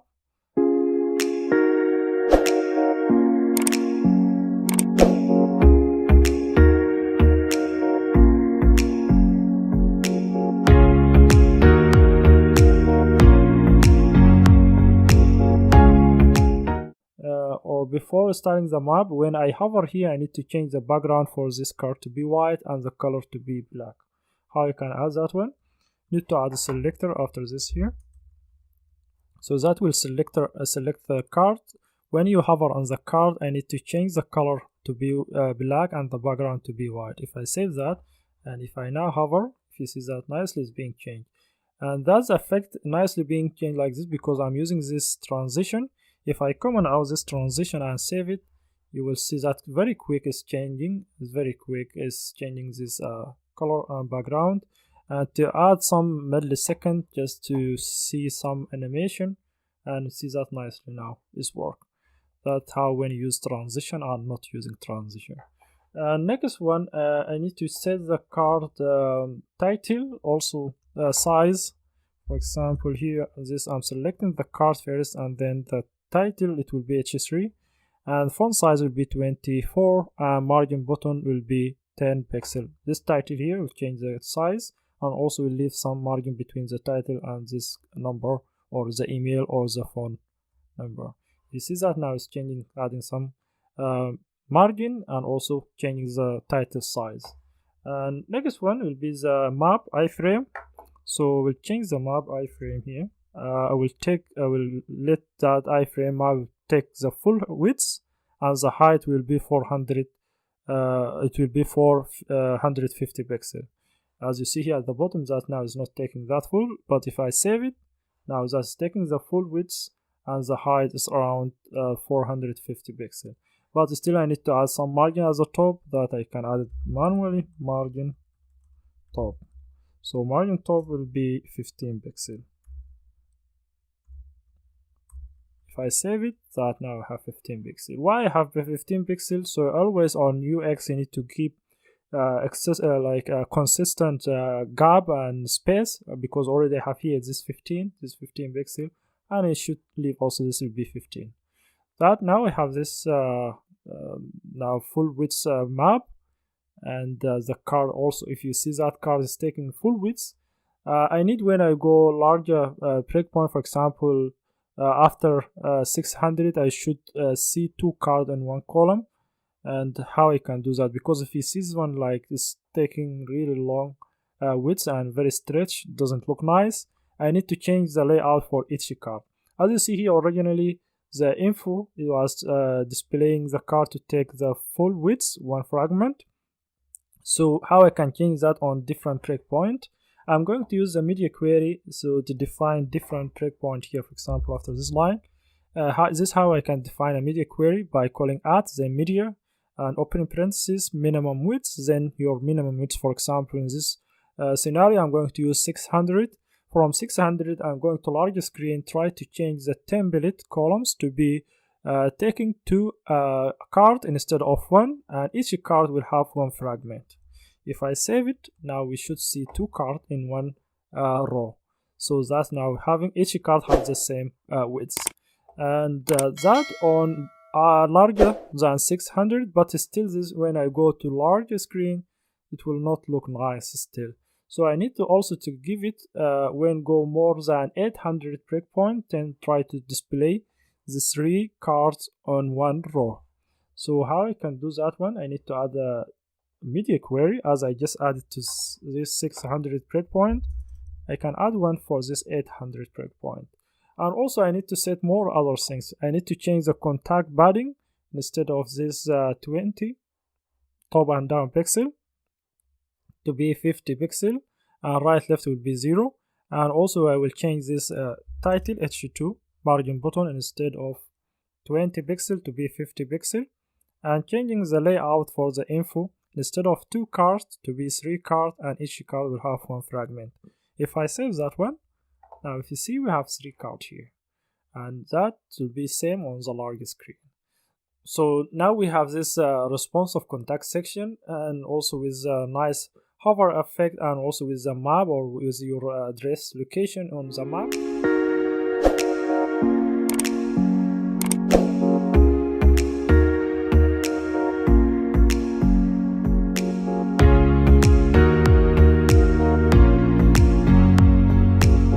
Hello folks, you are welcome to my channel. Today I'm going to help you to build a footer section following And on this here directory, this is the HTML file here. I'm going to add here, after this contact section, I'm going to add another new footer section. Will be just with a footer HTML element, footer, and inside this footer we'll have a div with a class called container. So this will wrap all the content into the middle of the screen. And then inside the container we'll have a div called contents, div with a class called content. And inside this div then we'll have h4, this to display just follow me on text. And then we'll have another div with a class called social icon, as you saw that here. This social icon here, this for social icon, we'll have a div with a class called social icons. And then inside social icons we'll have anchor tag, and each anchor tag will have an image. So basically, first let me just bring this first image here, and inside here we'll first define anchor tag, and let me have more space here. And this anchor tag will have href, and href should be the destination that should be where it should be going to. For example, in this scenario, I'm going to redirect you to my Facebook account, and also this will be taking attribute called target. So basically, when you press on this link or in this icon, it will open that in new tab instead of reloading the same tab. And inside here, just will be displaying this image, which will be displaying the icon of the social account. For example, this will be here using this URL to display my Facebook icon, account icon, and also the alt attribute just to describe the image. For example, this will just call it Facebook icon. And this, as you see here, this will take the image from my GitHub repository, and I already created a tutorial how you can upload your images to GitHub repository. If you don't know how to do that, I will advise you go back and try watch that video and try to upload your own icons, so that will make sure always this icon available for you to be used. And I'm going to do the same for the rest. Will be for other icons. I have around 4 icons. Will take you to all my social account, Facebook and YouTube and Twitter and GitHub. So any one of them will take you to different account. So let me just to run this HTML file, and to do that we are going to use live server. You can press this one, and that will open here a new tab. As you see, this is a local host. And if I scroll at the bottom here, as you see, you have this very large images and also this text.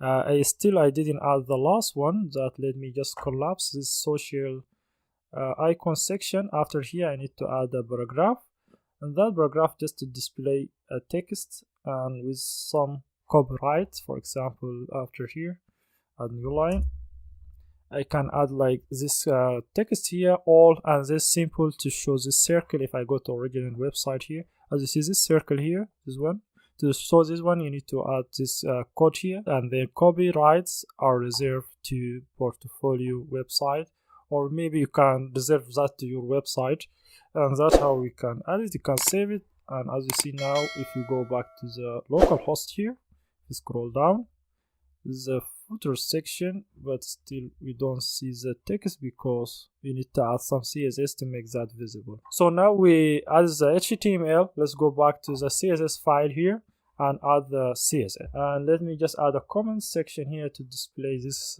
is the CSS for the footer section after this line. This is a comment will just for explain.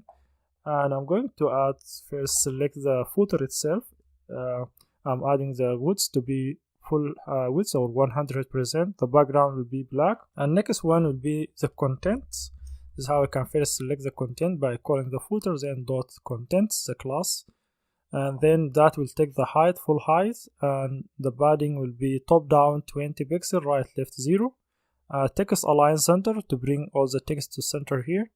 And if I save that, which should be it. Yeah, if I save it, nothing is working. Let me reload it. As you see that I was need to reload the browser. That's fine. Now it's bringing all the images and text to the middle.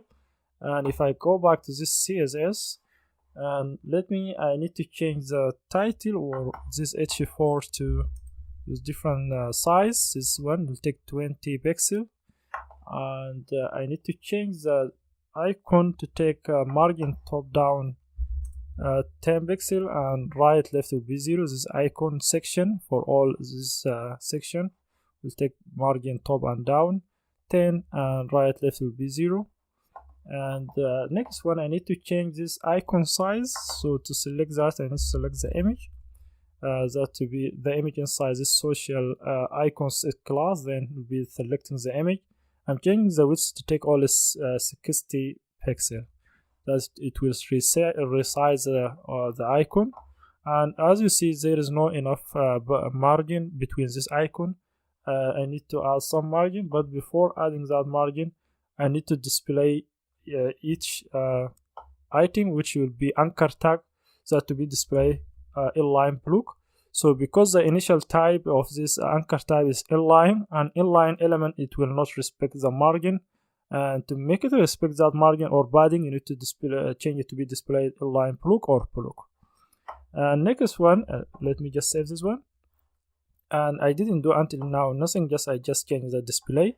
And next one, I need to add margin right for all this icon except the last one. So the last one, because there is no any element after it, I don't need to add a margin right to it. So I need to add only for the first this icon here. How I can do that one? I can just add new line here, and I will add this one. So that will first select the footer, the contents, and then inside the contents select social icons, and then inside social icons try select all anchor tag except the last one, and then try to add the margin right 10 pixel. If I save that now, as you see, now we have margin right after each one of them except the last one, and that it basically. So that it basically, if I just try make it for a small device, should be still responsive. If I go like small, very small, as you see that now it's responsive and nicely being displayed. Very simple and easy. That is basically for this tutorial. And next video basically is gonna be building move to top button. If you see now that we can move to all section, and also as you see, actually we don't see that nicely being smoothly being actually scroll. As you see, the scroll is very quick. How we can fix this one, I'm going to do that on this video. Let's just go at the top here. First, we need to add CSS for the HTML to change the scroll behavior to be a smooth scroll. And here, just after this all, let me add this new here. I need to add a selector HTML. Then this selector behavior will be smooth. If I save that one, if I press about, for example, that's see now is nicely scrolling and project. But now when I scroll to this section, if you see, I can't go to top unless if I scroll again. So what I'm going to do, as you see in original website here, I have this button here. If I press it, it will take me to top, and it will hide when I move to the top section. If I go to services, and then it will show it. If I press it, then it will be hidden. So that's what we are going to build on next tutorial. Today I'm going to help you to build or to create move to top button feature.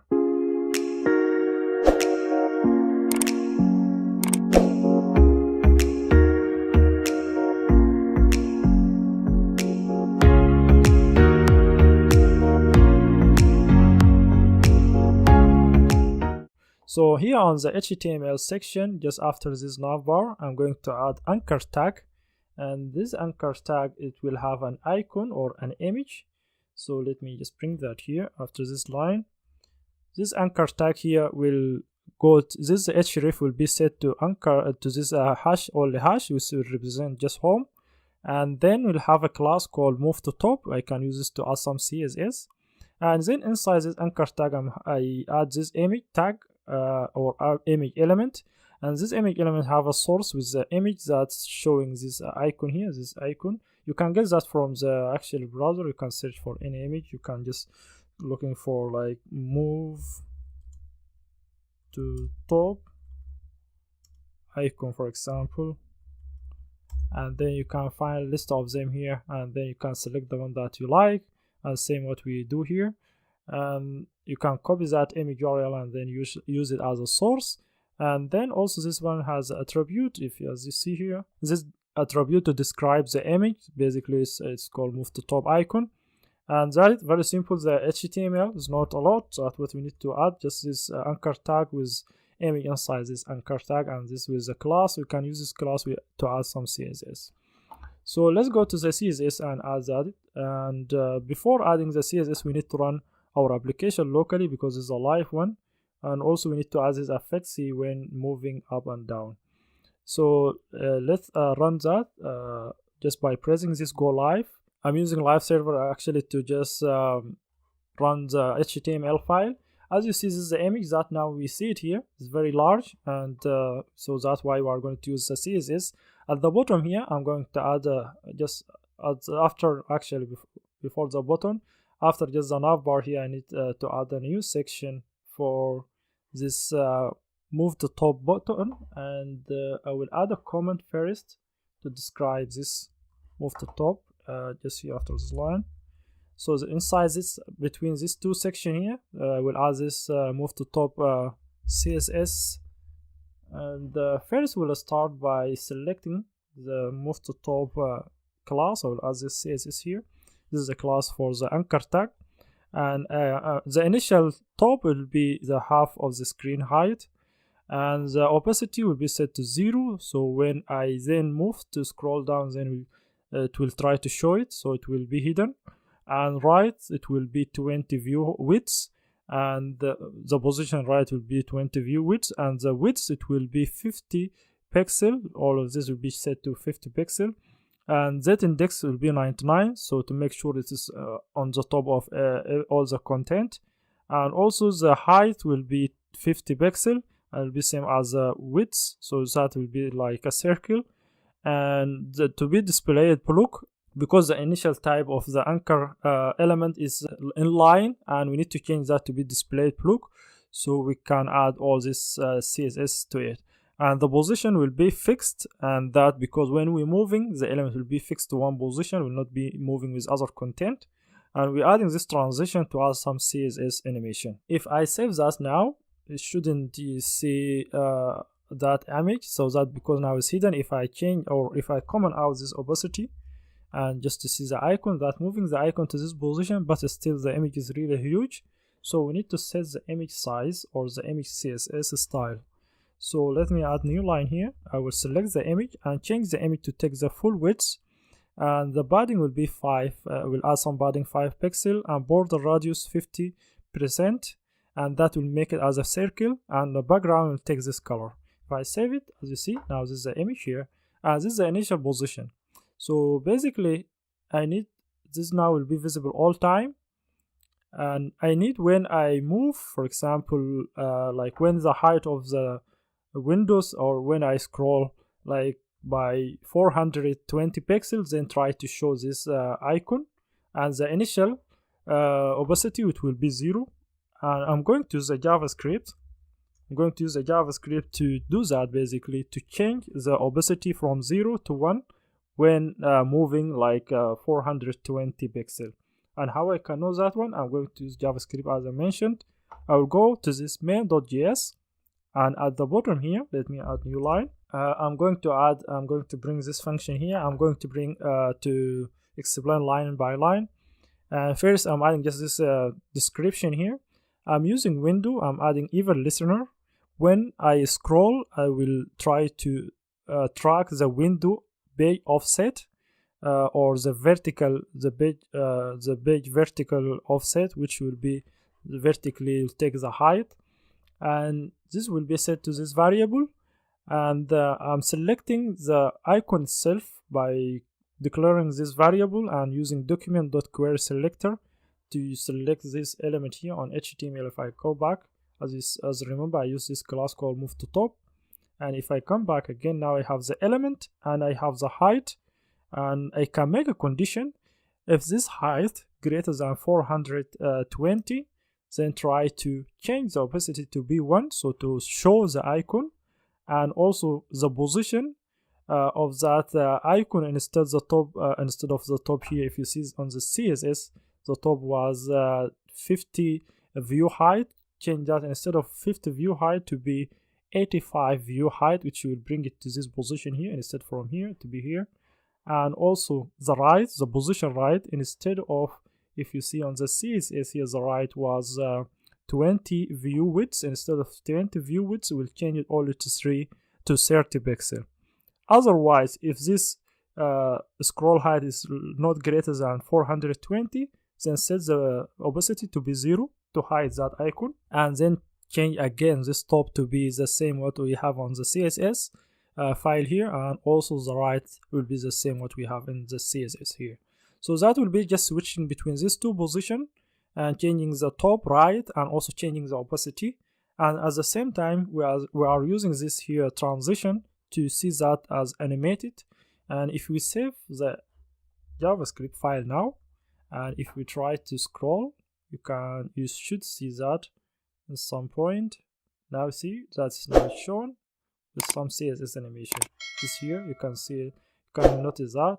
But for example, if I try to go back and disable the transition, you can see the difference. If I disable this line and save it and try to see that very quick now, very quick, is hiding and showing it. You will not notice the CSS animation. And if I add the transition, now see that now nicely being hidden and shown. And when I move down, for example, when I press it, it will take me to top. That's the main point. So to deploy our portfolio website, we need to, for example, this one now is running on my local machine. But for example, if we need to deploy this to be live and be accessible from anywhere around the world, then we need to deploy this on Netlify host. So if you don't know Netlify, it is websites that helping to host your portfolio. There is a paid version and also there is a free one. If you need to use free one just for your portfolio, you can use that one. Just you need to search for Netlify and hit enter. So in the first result here, you'll find this netlify.com, and then go to this URL, will take you to here. So if you have account, you can go directly and log in, and if you don't have account, just try to press this sign up, and will give you more than suggestion to sign up with a GitHub or GitLab or Bitbucket or email. So I'm already have an account, so basically I'll press this login button, and which I can also log in with this or all different 4 ways. So I am going to log in with an email and just hit this login. So redirect to take you to the main page here, because I already deployed here a list of website before. And here, so basically if you don't or if you didn't deploy anything, will be empty and you can start from scratch. I deployed this previously, but I'm going to deploy another one and just ignoring this here. So from here, from this tab, press this add a new site, and then we'll give you 3 option here: import existing project, or start from template, or deploy manually. Import existing projects. This, for example, if you have a project in your GitHub and you need to link it into your Netlify. But for our scenario today, I'm going to use deploy manually because we have it in our local machine. So press deploy manually. So from browse here, you can upload that directly, but I'm going to use drag drop. For example, if I just minimize this screen here, let me bring the directory where I have the project. So here at the desktop, I have the directory for our project here. So I can just drag that and drop it here. And just let me have full screen, and that will take some second to deploy the site. As you see here, deploy is finished, and set up domain, and it will create automatically for us this URL if we open this new tab, so where we can see our website, and that now live and can be accessible from anywhere way around the world. So, and also you can change your website name or your portfolio name. You can go to this site setting, and then from site setting here you can come to this where the name, for example, change site name, and you can change it. For example, I'm going to just change it more, and then hit save. And that more, because it exists, I'm going to change it more 22 and save, and that will be created. And now my website will be called more22, and if I open that again, a new directory will be more22.netlify, and that now live on Netlify, and you can access it from anywhere around the world. Thank you for watching, and don't forget to press subscribe button and enable notification bell. Press thumb up and leave your comment down in the comment section. See you in very next tutorial.